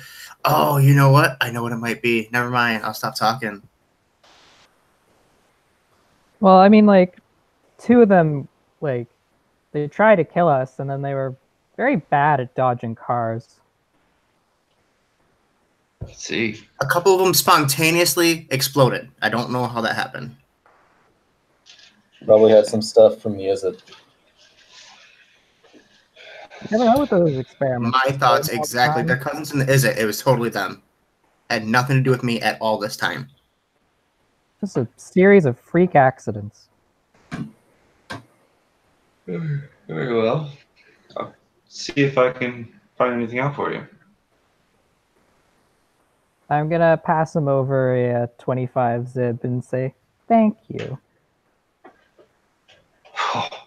Thank you. What was your name again? Artoon. Mr. Artoon, you are a valued customer, and you've already paid probably twice as much as Grim ever has. See, like I said, he's going to be paying for me from now on. He's a good, close friend. I wrap my arm around him. Well, I would like to say it was 25 zib, not 25 Xeno. Either way. Bruce just looks down at Grim and he's going to say, "We met today." I'm just going to whisper, do you not know how these things work? Shut up! Very well. So, back to Nico. You're on the road. Yeah, I'm on the roof of the building across the street from the alley that the inn is in. Is there anything in particular you would like to do up there? Yeah, I'm going to see if I can see from where I am down the street to this area of warehouses that the female goblin indicated. You can see that for the most part, they all kind of look the same. They're kind of like bay doors on the front, maybe a single entrance, and then they all kind of run parallel to each other with small alleys between. There's maybe one or two that you can tell are abandoned or look abandoned, but you can't tell which one for sure that it would be. If Without possible, I'd like to pick a position on this roof that I'm on where I can keep my eye both on the inn and the alley and down in that general direction. I'm obviously not going to be able to make out hand-to-hand transactions from here, but if I see a large gathering of goblins or anything that looks suspicious, I want to be able to notice it down the way. Okay. I think it's safe to say that around this time, the rest of the party is exiting the bar.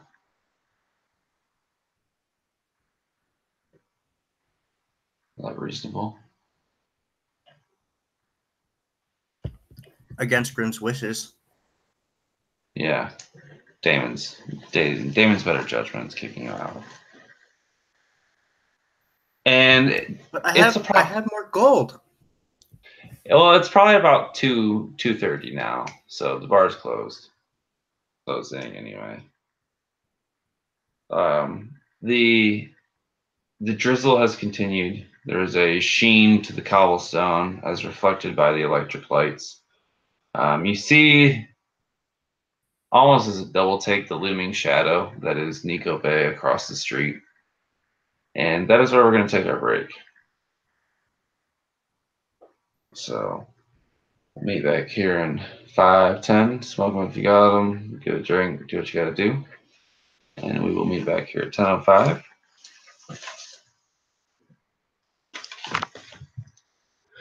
I'd like to thank everybody who has taken the time to watch this in the future.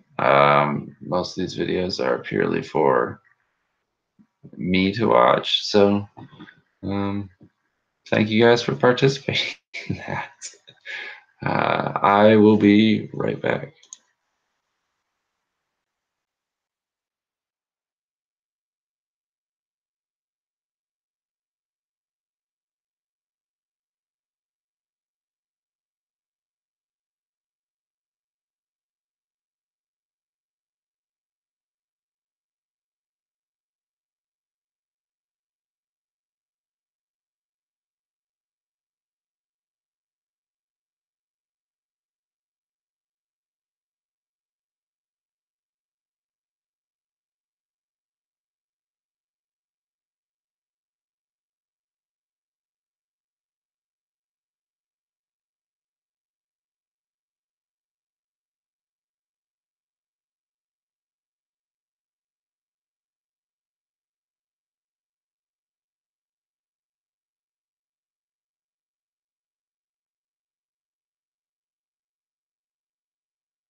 Steve, happy as ever to have you.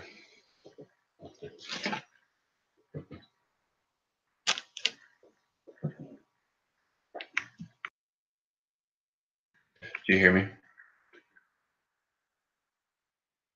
You talking to me? Yeah, I was like, Steve, happy as hell to have you. Yeah, I'm super pumped to be back and playing, man. Like I said, I took a break for a few days to get some stuff around the house done because I'm expecting my son end of December, beginning of January, or end of January, beginning of February. So I'm trying to get as much stuff around the house as I can done before his arrival. Yeah, well played. Smart move.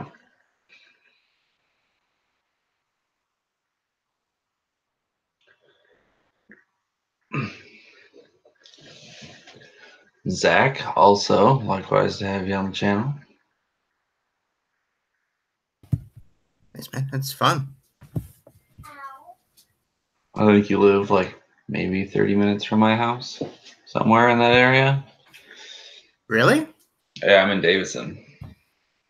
Oh, man, I work in Davison. Where do you work?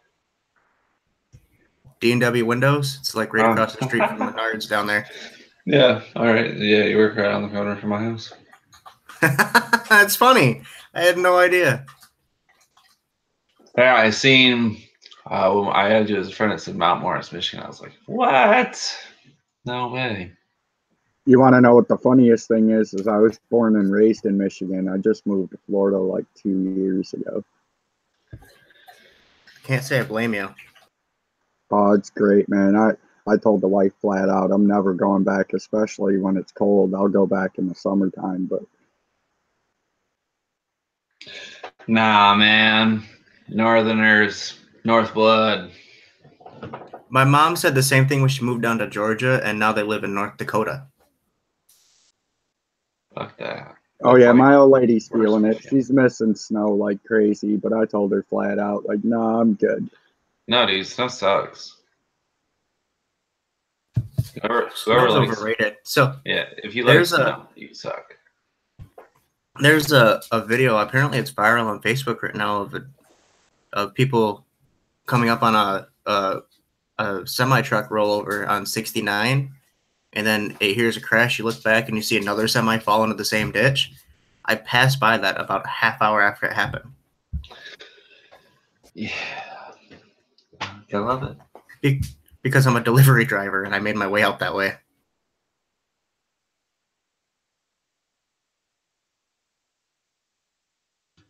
Yeah, three Michiganders in this game. How about that?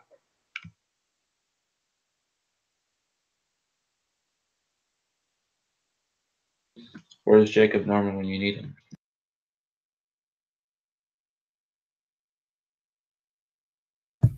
Jacob Norman's a Michigander? He's from the west side of the state. Oh, that's cool. So is Nate Vanderzee, WSD20. I had him on my channel a while back. Yep, we got quite a few Michigan people, I think. That's pretty cool.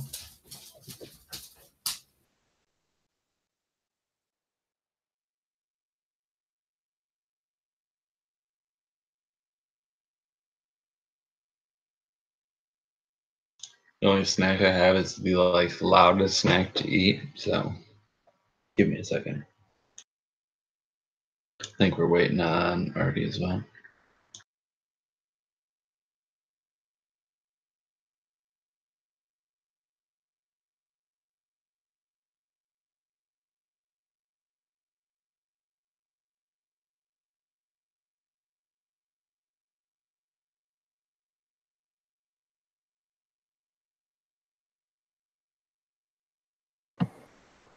And throughout that entire conversation with the Centaur bar person, we were all super bloody. Quite literally. That one hit nearly took me out. That's true. He probably would have recognized that. Maybe that conversation went a little bit differently. Hey, you There's know. probably blood all over his bar stools. Yeah, probably. I mean, But he's used to that probably from over the legs he's used of to that from mine. Grim. There's probably blood on the legs of my stool because, you know, goblins can't really reach up that high on me. It's a dark bar. It's a dark bar. It's a dive bar. It's where you go to just fucking get wasted and then leave. Or eat sometimes. Or if you're Grim, you go there, you get wasted, you eat, and then you break stuff, and then you get thrown out. Multiple times. Try my 4-step plan for a good night. Because apparently I'm the Dovin of the group this time.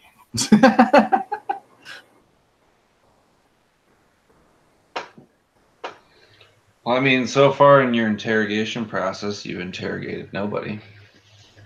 So that's good. You did get information, though. I tried. And then their head exploded. We offered them an out. We wouldn't have killed that last one. Yeah, I was going to say, the one took his out, but you pulled him back in.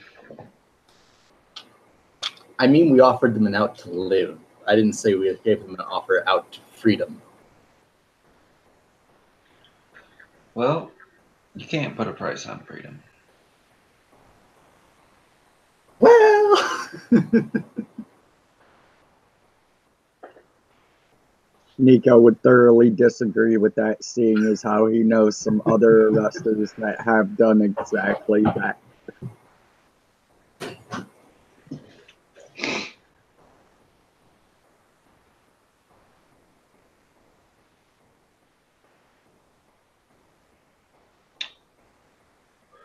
Oh, RD.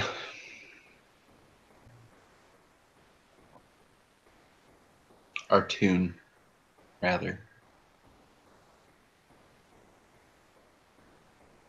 So has anyone here ever heard of the children's game Bakugan? Yeah. Bakugan? Shush.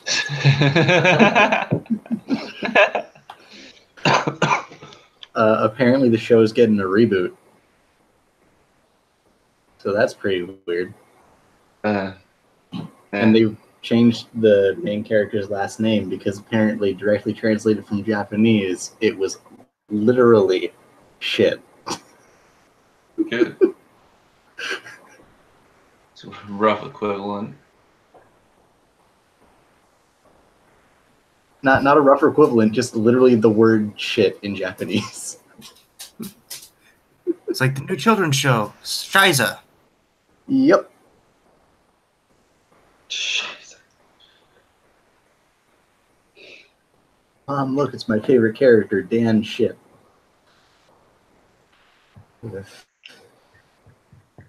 Obviously. Translation is very important. If it was so important, why the fuck they named Ravenoid?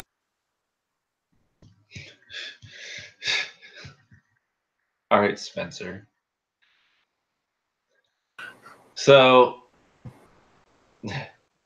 everyone's back now. You find yourselves outside the bar. It is about 2:33 in the morning. You are tired. You're worn out. You got into a fight. You've had something to drink. Some would say that it's been a night.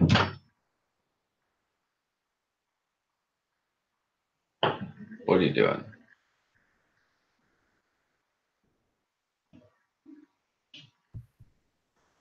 Nico Hey, where'd the blue slips guy down go? from the rooftop, makes his way out of the shadowed alley, comes up to the party as they're walking out into the middle of the walkway.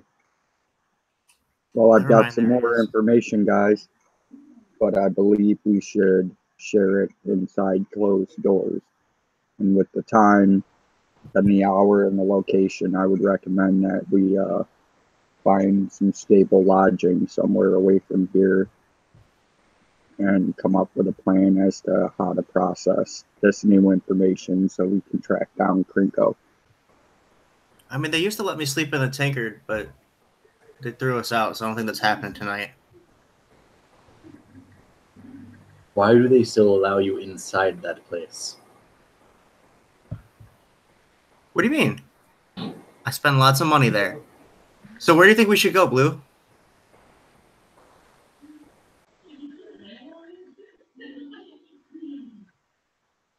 What would be the closest inn I know that's outside of the Foundry District?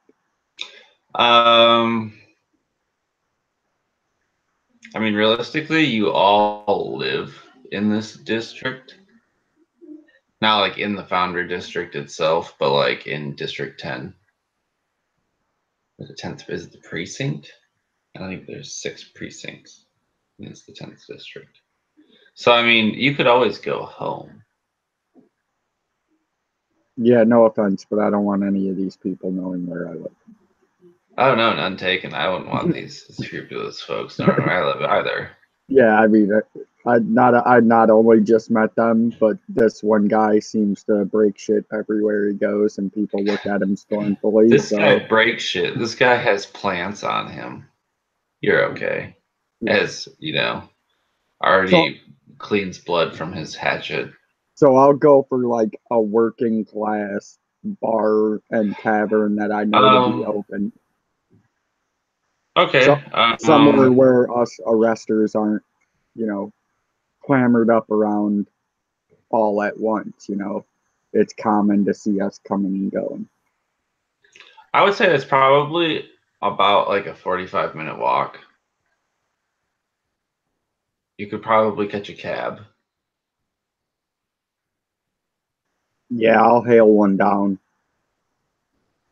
I'm gonna say for the cab and the lodging, it's probably like a Best Western kind of hotel.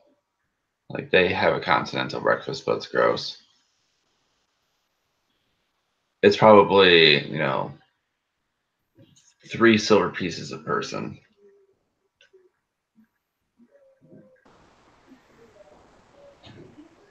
Bruce is just going to go home, and if anyone follows him, cough, cough, grim, he's going to tell them to not touch anything. Grim is perfectly happy following you to your home and then sleeping outside. It's weird to be invited in when we just met. Feels a little forward. I think I'm just going to mosey on back to my church. Nico gets in the cab and it drives away. So the 4 of you effectively, for the evening at least, drive home or go your separate ways. For the sake of tomorrow, you have set a place.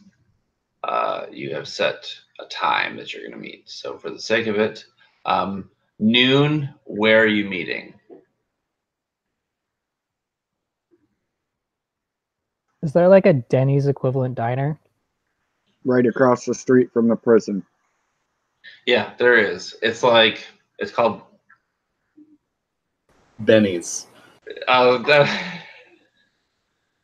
I knew he was going to do that. It's called Benny's. And Yes. It's not a pancake house, it's a waffle house. Or no, it's a French toast house. To avoid all copyright infringements.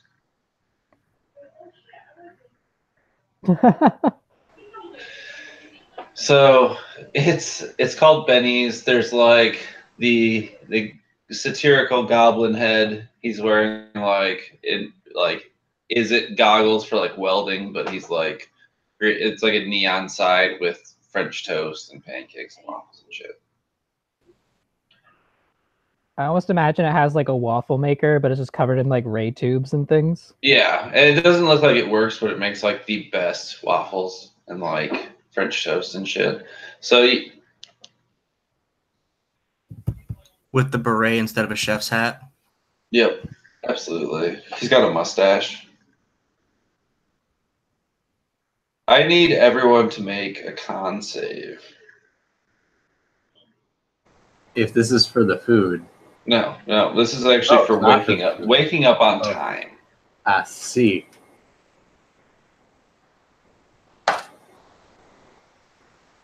That's going to be a 15. 7? I got a 10, but I would be sleeping on Bruges' porch steps. Just throwing that out there. For the sake of this, what's your background, Urchin?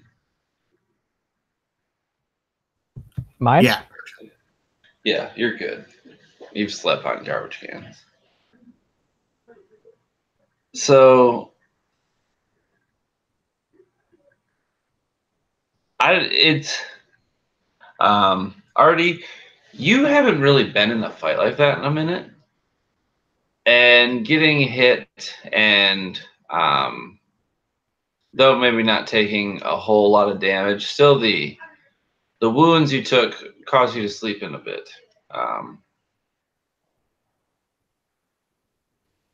Grim, you definitely broke Bruges' garbage cans. I'm gonna swap Actually, them with the neighbors. they're actually probably like compost heaps. Like he doesn't actually have garbage; he just separates the different garbage, and it's like growing into stuff. And I like broke the box so it all spills out. Yeah, and it You smells got terrible. all of it mixed up. It smells terrible. I've smelled worse. But it's like behind his house, so Bruges leaves, and you get left behind. Once again, sad face clown. So it's actually in this. It's in Benny's right now. It is Nico and Bruges.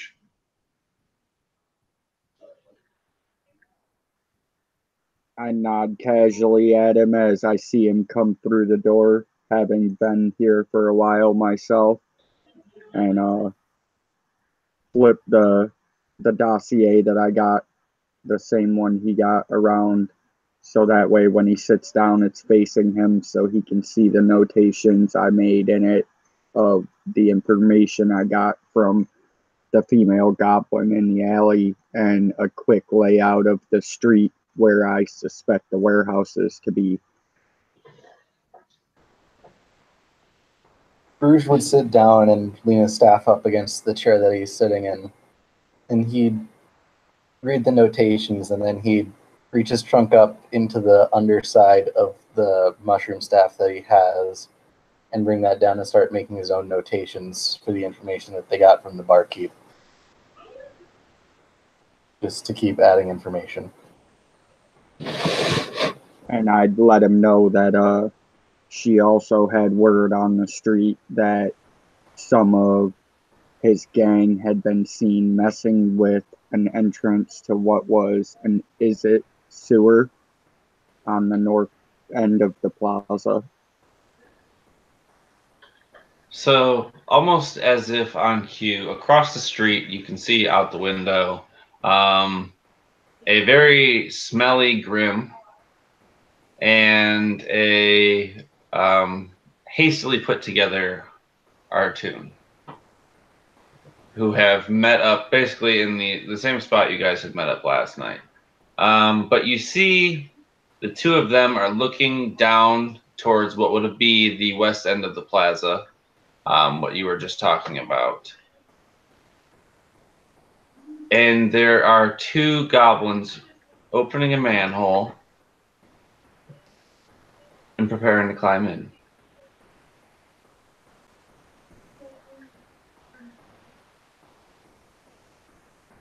Huh. Sorry, we see that? You all see this now. I believe that's our cue to go and investigate. I'm gonna Nico walk would drop over. a couple of coins on the table and stand up to follow Bruges. I gotta like try to straighten my collar and just like walk over to the two goblins. I want to follow like 2 steps behind you. Like close enough you smell, but not so close I'm walking on your heels. So for all intents and purposes, you guys would be walking kitty corner, whereas Bruges and Nico are kind of just walking down the road. So I'm going to say that Nico and Bruges, you're actually going to intercept first. If at all. They're kind of like in the pipe now, going down. How big are the pipes? That is a very good question.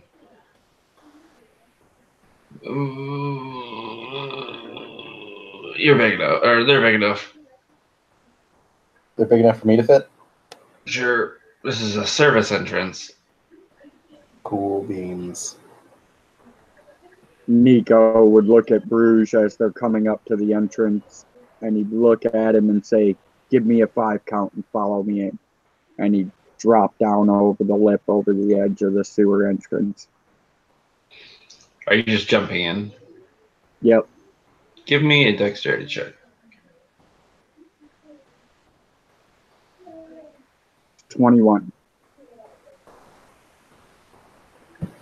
So whoever's at the top of the manhole, you hear like 2 sploosh sploosh as Nico's feet land about ankle high in sewage. There's like a large, you can see like the path here isn't well maintained, and some of the sewage is like leaked up to where like this concrete has been mashed down from people climbing down it so much. You can see that like the sides are dry, and if you straddle this stream, you'll be all right. But this kind of little platform that should be able to stand on is not doing much for you right now.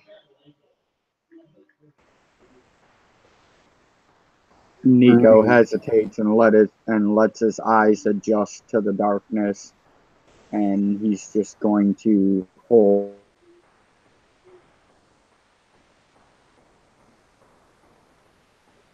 Steve, you froze for me, man.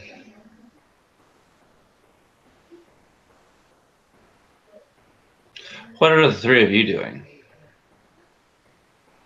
Bruges is the 5 count he wanted. Oh, hey. He's back. Sorry. What did you say, Steve? I said Nico's just going to take up a position just inside the sewer and listen quietly for where the goblins went. Okay. Give me a perception check. Put it in the chat. What are the 3 of you doing? I guess we'll wait on the 5 count, and then Artoon will slowly make his way, or carefully make his way down the ladder, making sure to get onto the platform, not to soil his lovely clothes. And to track Grim, the while pipes, waiting. Bruges is gonna tap his staff 5 times. While that's going on, all the super mysterious stuff is happening. Grim's going to look at Bruges and say, "You know, you really shouldn't put banana peels in your compost. They're full of pesticides. You should just throw those right out." Everything else was good, though. Pests die from the bananas, they will die from the bananas.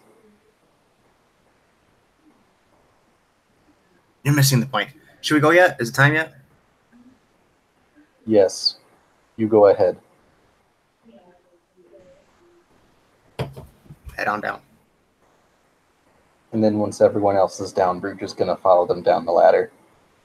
So, Nico, your eyes have adjusted. Your ears are straining to get past the slush of sewage below you. You hear that they have ran the direction in front of you. But there are snakes and bends in this path, so you're not entirely sure where they've gone. What would you guys like to do? Nico's going to stealthily make his way down the tunnel just towards the first branch, and then he'll pause to see if he can hear anything. Then I'll just follow right behind with the hatchet at the ready. Nico, give me a survival check.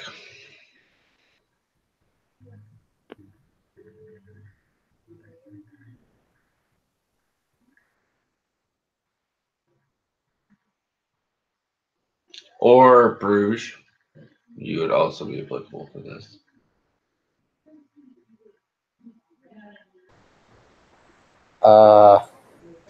That's not one. Okay, well, we're going to say that I don't necessarily make you critically fail on a skill check if you get a 1. So, Nico, there are like sets of goblin footprints in the sludge, like on the sides of this pipe. And you're able to follow them for the most part. I need Artoon, give me a D. Give me a D20 roll.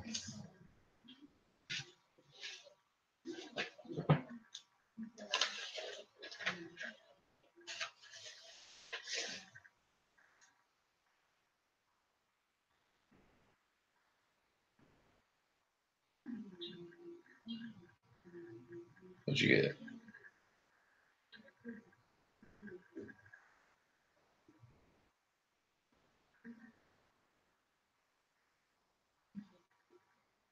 Some sort of.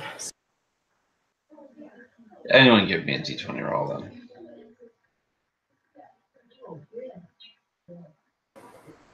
A second D20 roll for me? It doesn't matter. Okay.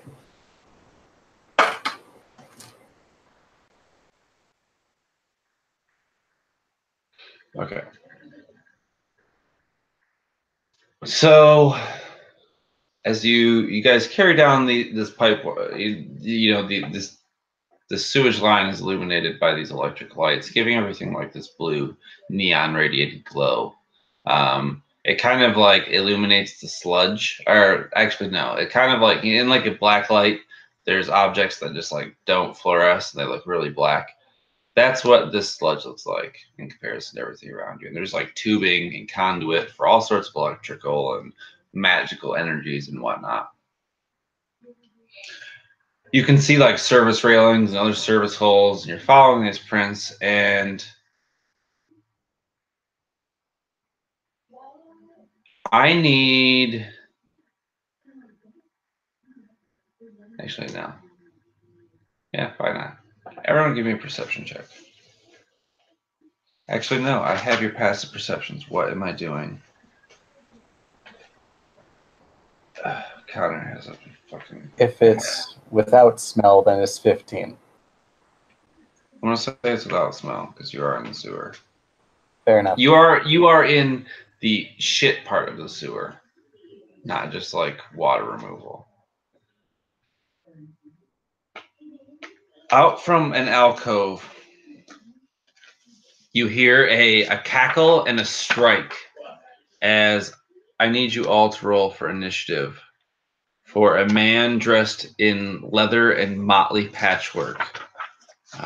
You are attacked by someone from the Rakdos cult.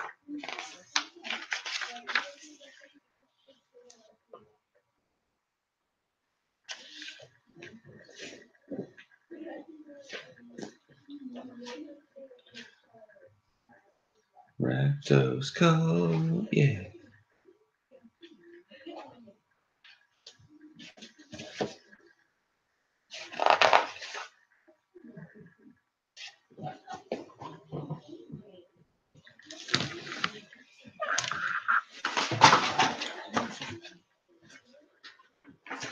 Okay. So, 4 various individuals. There's 1 female and 3 dudes. They all like kind of fall in from various cubbies and swarm around you in an attempt to surprise you. Look down at where the thing is. So they managed to get the drop on you.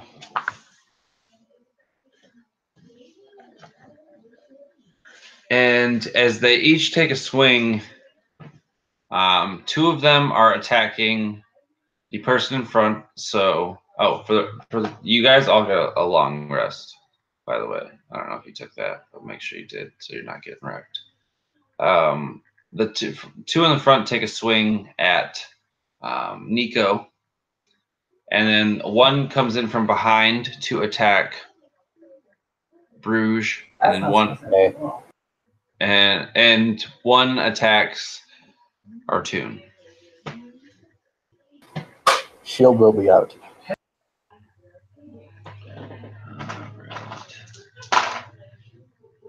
So as one of them gets your attention, like jumps out at you to like scare you, you might not be startled. You might even go for him. But as you turn your gaze to the side, Nico, one strikes at you, dealing 4 points of damage.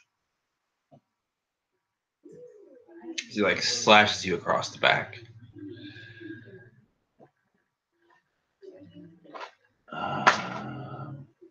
And the one that jumps at you, Bruges, he jumps, but he's kind of, actually no, he doesn't jump. He has to like kind of shimmy his way between some pipes to get out into like the fray, and he just doesn't have enough time to get at you before you can take notice.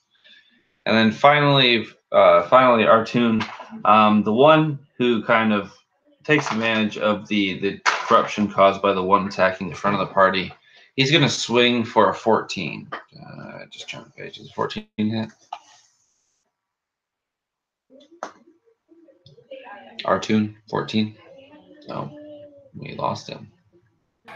I can check for you. I believe you put it up in the chat with everyone else. I can look. 13, so yeah. Well, hopefully he comes back sooner than later. He took 3 points of damage.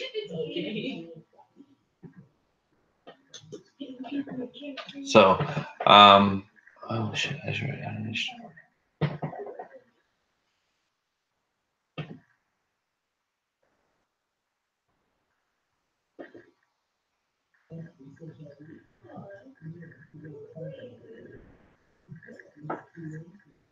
Hey, he's back.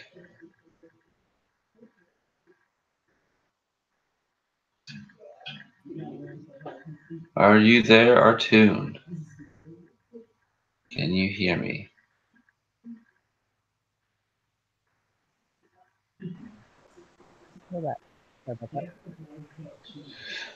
Can just give me a voice check? You sound kind of far away. Yep, here. Okay, perfect. You ended up taking 3 damage from that strike.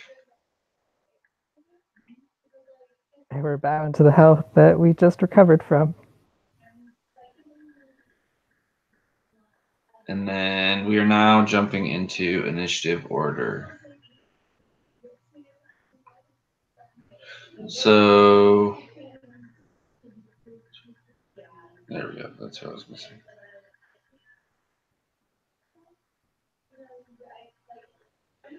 So top of the round, Grim. What are you doing? Okay, so these guys are clearly hostile. I'm going to move into the center of all my brand new best friends, other than my centaur best friend. Trying to keep everyone else a good distance away from me. 3 little balls of blue energy float above me and strike on one person. All right, roll me some damage. As I once again cast Magic Missile after reacting. I have 3 sets of dice and I can't find any of my d4s. Love how that works. This doesn't look like one of my dice. Okay. Wait, there it is. There's one. Oh, come here. There we go. Sorry about that. So that's 2, 4, 9 points of force damage. So this was the one that. Which one is this one? You got 2 up on your Azorius friend, 1 next to you on your Orzhov friend, and 1 on your Golgari friend. I'm gonna come to the aid of the Elephant Man, just because it's the first one I would notice. And you plunge these magical bolts of energy into the side of this cultist's head, and he actually has like the the belled jingled or the jingle bell fucking jester hat on, and it's like mixed with some like jingle bells weird BDSM costume, and like it makes the jingle sound as you hit the side of this thing's head with energy, and he falls over, bleeding from the mouth. Is there anything else you would like to do on your turn? Is he dead? Yeah, he's dead as fuck. I'm gonna say, ooh, didn't mean to kill him on the first round, but you know what? That's the way the game goes. Nico. That's it for me. Nico doesn't even turn to address the slash that cuts through his cloak and scores a bright red line across his shoulders. He sees that there's a threat posed right in front of him, so he's just going to lunge forward with his rapier and hope to take this person out. 11 to hit.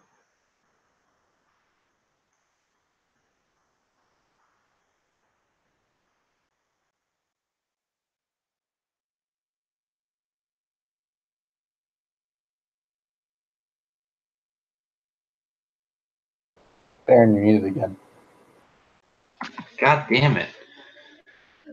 So I thought I froze. I legit thought I froze again. I was like, oh crap, did I freeze? Am I lagged out? Are they not even hearing what I'm saying? no, just my ignorance on that one. So he manages to avoid. He dodges to one side, kind of putting himself in front of the group and in front of you, but avoiding your attack. And it's at this time that the cultists move in. The one in front of you that you just attacked, he's going to swing at you, and he swings a downward slash to swing across your chest, and you take 2 points of damage. One's dead. There is the other one at your back, so he's going to attack you as well. Damn. And he swipes his like almost the same direction, just on your back. You're going to take 4 points of damage. And as you hear, "Blue scum, you don't know what you're getting into. You don't belong down here," and he'll spit on you. And then the one attacking Bruges. Or no, that one was killed. Didn't that one get wasted? Yeah, that one was killed. So the one attacking Artoon. I don't think an 11 hits. No. So this one, having taken too long to climb out, has kind of, or he just hasn't gotten close enough, or hasn't managed to make contact with you, Artoon. And it is your turn. You have a cultist like right on your back. What are you doing? I'm gonna activate the Hexblade's curse and gleefully swing my hatchet into him. Give me an attack. That is a 22. You know that hits. Yeah, and that is 11 damage. What's it look like as you cut this guy down? Well, the blade kind of has like a baleful dark energy, and then he's like climbing through pipes, right?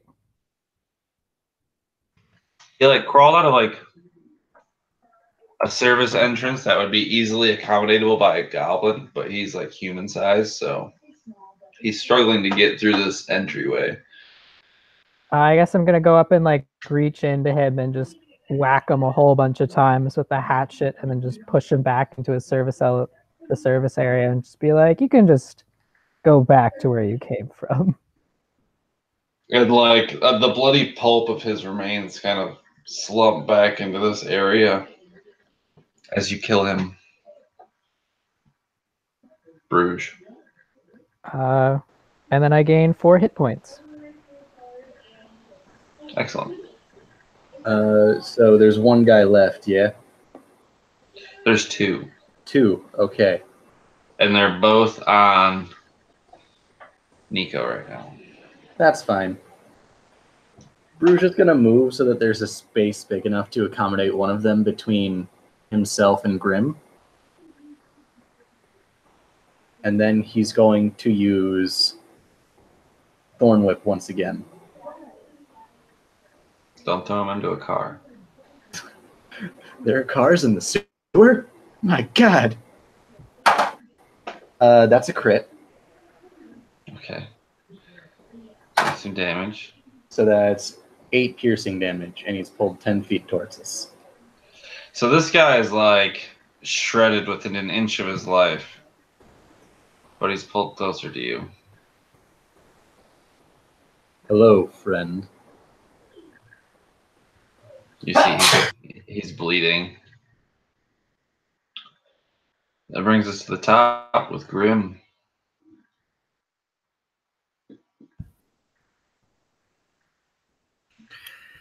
Okay, so he looks really, really, really bad, right? And I'm standing right next to Bruges.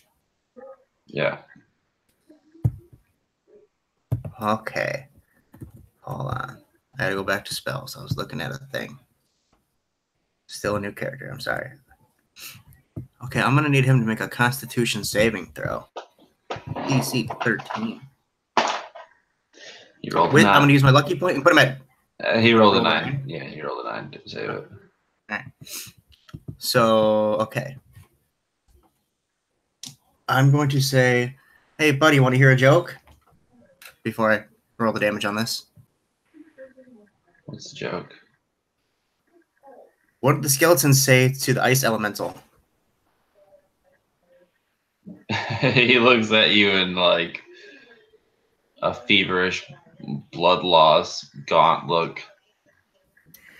It says, you chill me to the bone. That's a 6 cold damage as I cast Frostbite. This guy kind of like crumples into himself, whether from the bad joke or the force of the attack. He dies. Oh, he didn't like my joke, Bruges.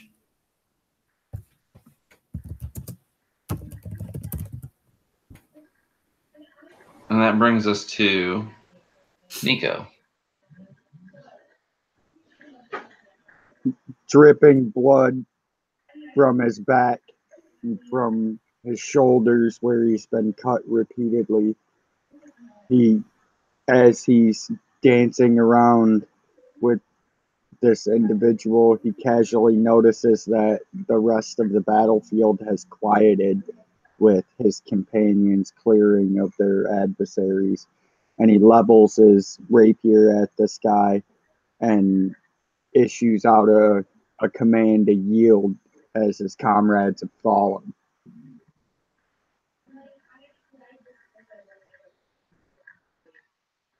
So you're just giving a command to yield? Are you using the command spell? Or are you intimidating? No, I'm just issuing the command verbally to intimidate him and also to clear myself of any legality should anybody come investigate what happened here. Give me an intimidation check.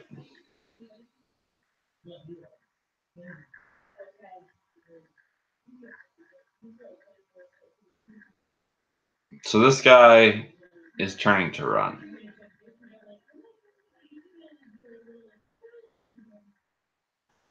If possible, I'd like to stab him in the back of the knee. Give me an attack. That's 24 to hit I would say you're able to do so. for 5 damage, or for 8 damage to his knee. So this guy is also like crying out in pain. You can see that he's not like well nourished. You know, this wound will probably kill him. He's howling in pain. Nico almost collapses over top of him and just slams his forearm down across this guy's face, using the sleeve of his tunic to muffle his screams. Shut up! Quiet, you! You have, for the most part, apprehended the last guy here, so you guys are out of initiative.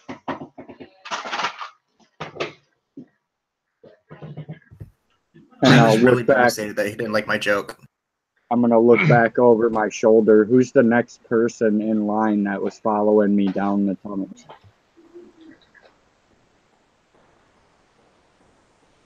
think that was R2. That'd be me.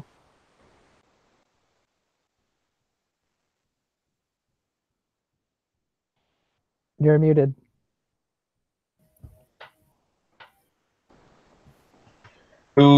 What were you gonna say, Nico? He was I'm gonna behind look. you. I'm gonna look at Artoon and be like, "Hey, grab the manacles that are in the bag on the back of my belt." I'll go and grab the manacles and slap them onto the criminal. And I'll look at the guy that's pinned, and I'll be like, "One word leaves your throat, and I cut your throat and leave you down here." I was gonna stand beside him and go, I wonder how many fingers do you need to play the drums? 3.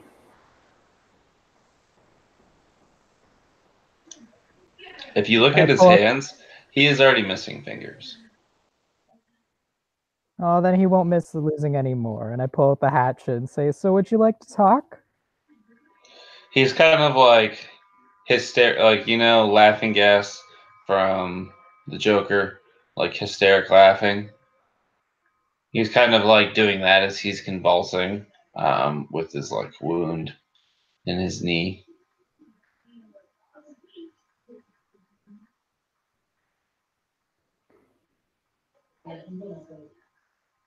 I'm just gonna furrow my brow and just be like, so is that a yes, no, talking, losing fingers? What do we do? He's really not. He wasn't one that was talking, I guess. He was the one that jumped out and scared Nico, and hasn't given like any verbal commands. This guy is feral looking.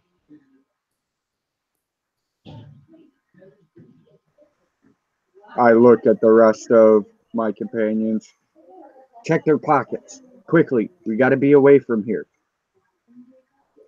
I immediately go to looting with the verbal acknowledgement that I can do. I look to Artoon, seeing the hatchet still in his hand, and I'm like, put that thing to use quietly.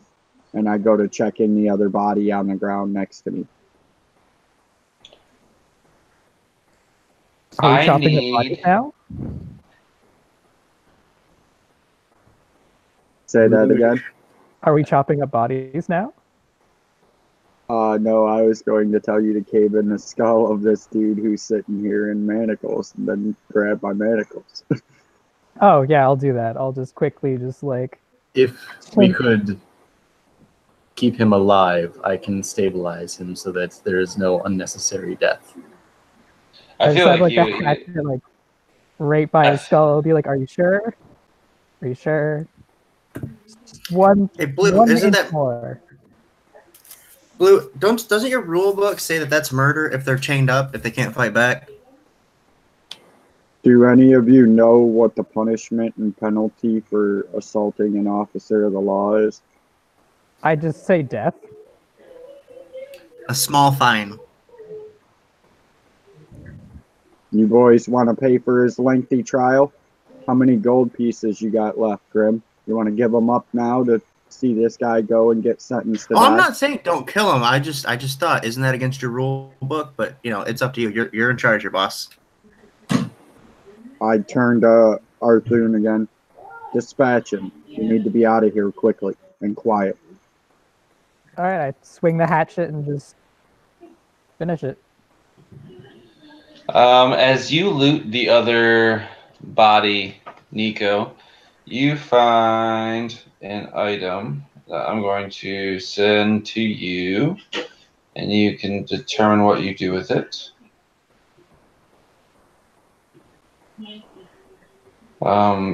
You find a couple. There's like a bag of powder. It's like the equivalent of cocaine, but magical. Grim, you find that. Yeah, I'm not telling anybody.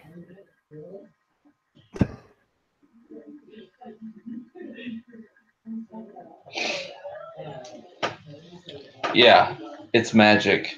It makes you a functioning member of society as opposed to the counter. It actually makes you sociable, and you choose to hang around your grandparents and listen to their stories and etc. Oh man, Oh, I'm not using it. if only. Fair cane.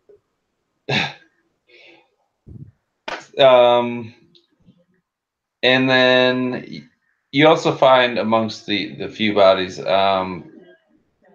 probably 3 or 4 gold or 3 or 4 silver pieces each body. I pocket those as a notable tithe. But in this kind of shuffle, some of these footprints have kind of got mangled up. I needed another survival check. From everyone, or Whoever's leading the party.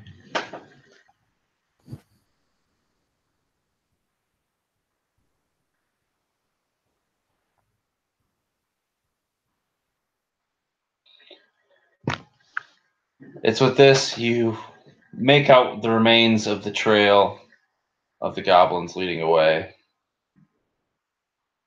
You guys do what you need to do with the bodies and you carry on.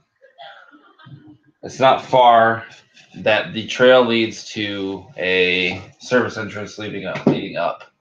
And you've been keeping track, Nico. This actually puts you pretty close to where you were last night in the Foundry District. You come up and you find yourself in front of a abandoned Boros Legion like service and supply warehouse. They used to hold weapons here, armor, rations, etc. It has since been turned to disuse. There's like a rail cart that goes through the center of it, like doors that close it off and stuff. But for the most part, it's boarded up. But mind you, you see now that it's taking you a better part of the second day to get here. It's nearing sunset. But you have reason to believe that you have found the warehouse that houses Krenko. I will descend the ladder back down to the tunnel where my companions are and relay that information to them, and then tell them that they should let me go ahead and sneak out of the tunnel and try to secure the exit. Before you can finish giving the order, I need everyone to roll perception.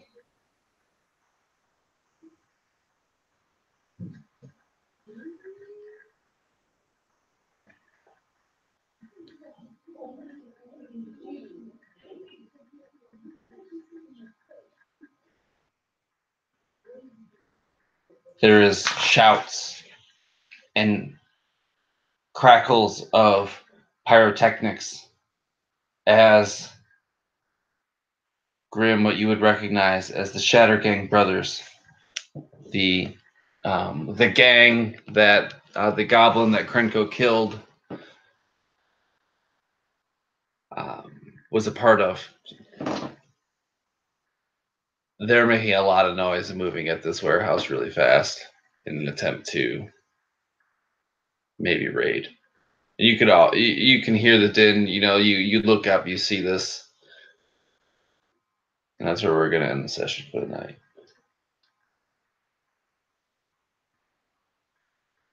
So that was your first peek into the Guildmasters Guide of Ravnica. We are diving in and fucking political intrigue and whatnot. This is only the beginning.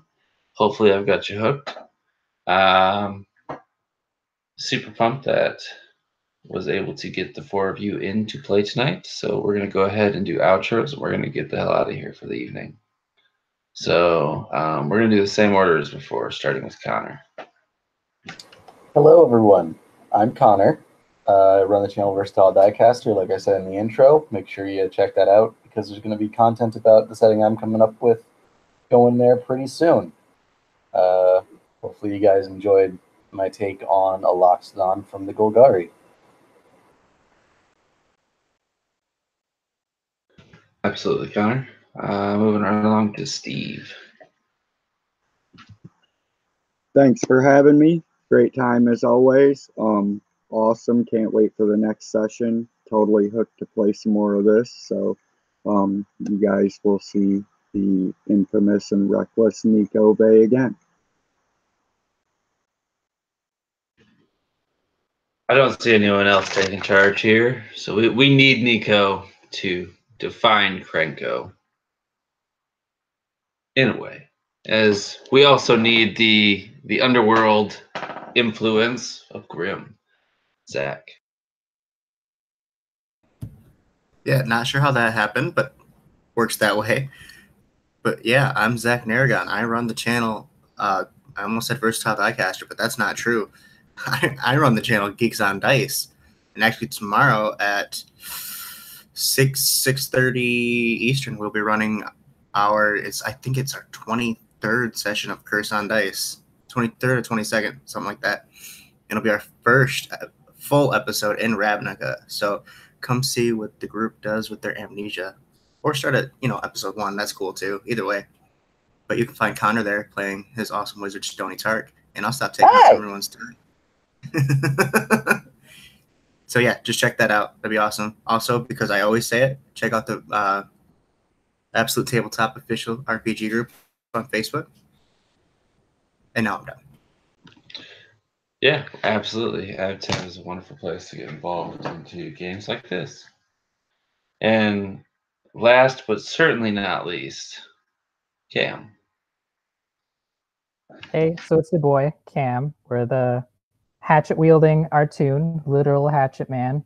I don't have a channel, but I did get here from AbTab, so if you want to join games like me for the first time and be a hatchet-wielding or some other wielding questionable figure of the law, join things. It's fun. See ya. Join things, B group, enjoy. So with that, we are going to take her on out, and hopefully your dice roll high.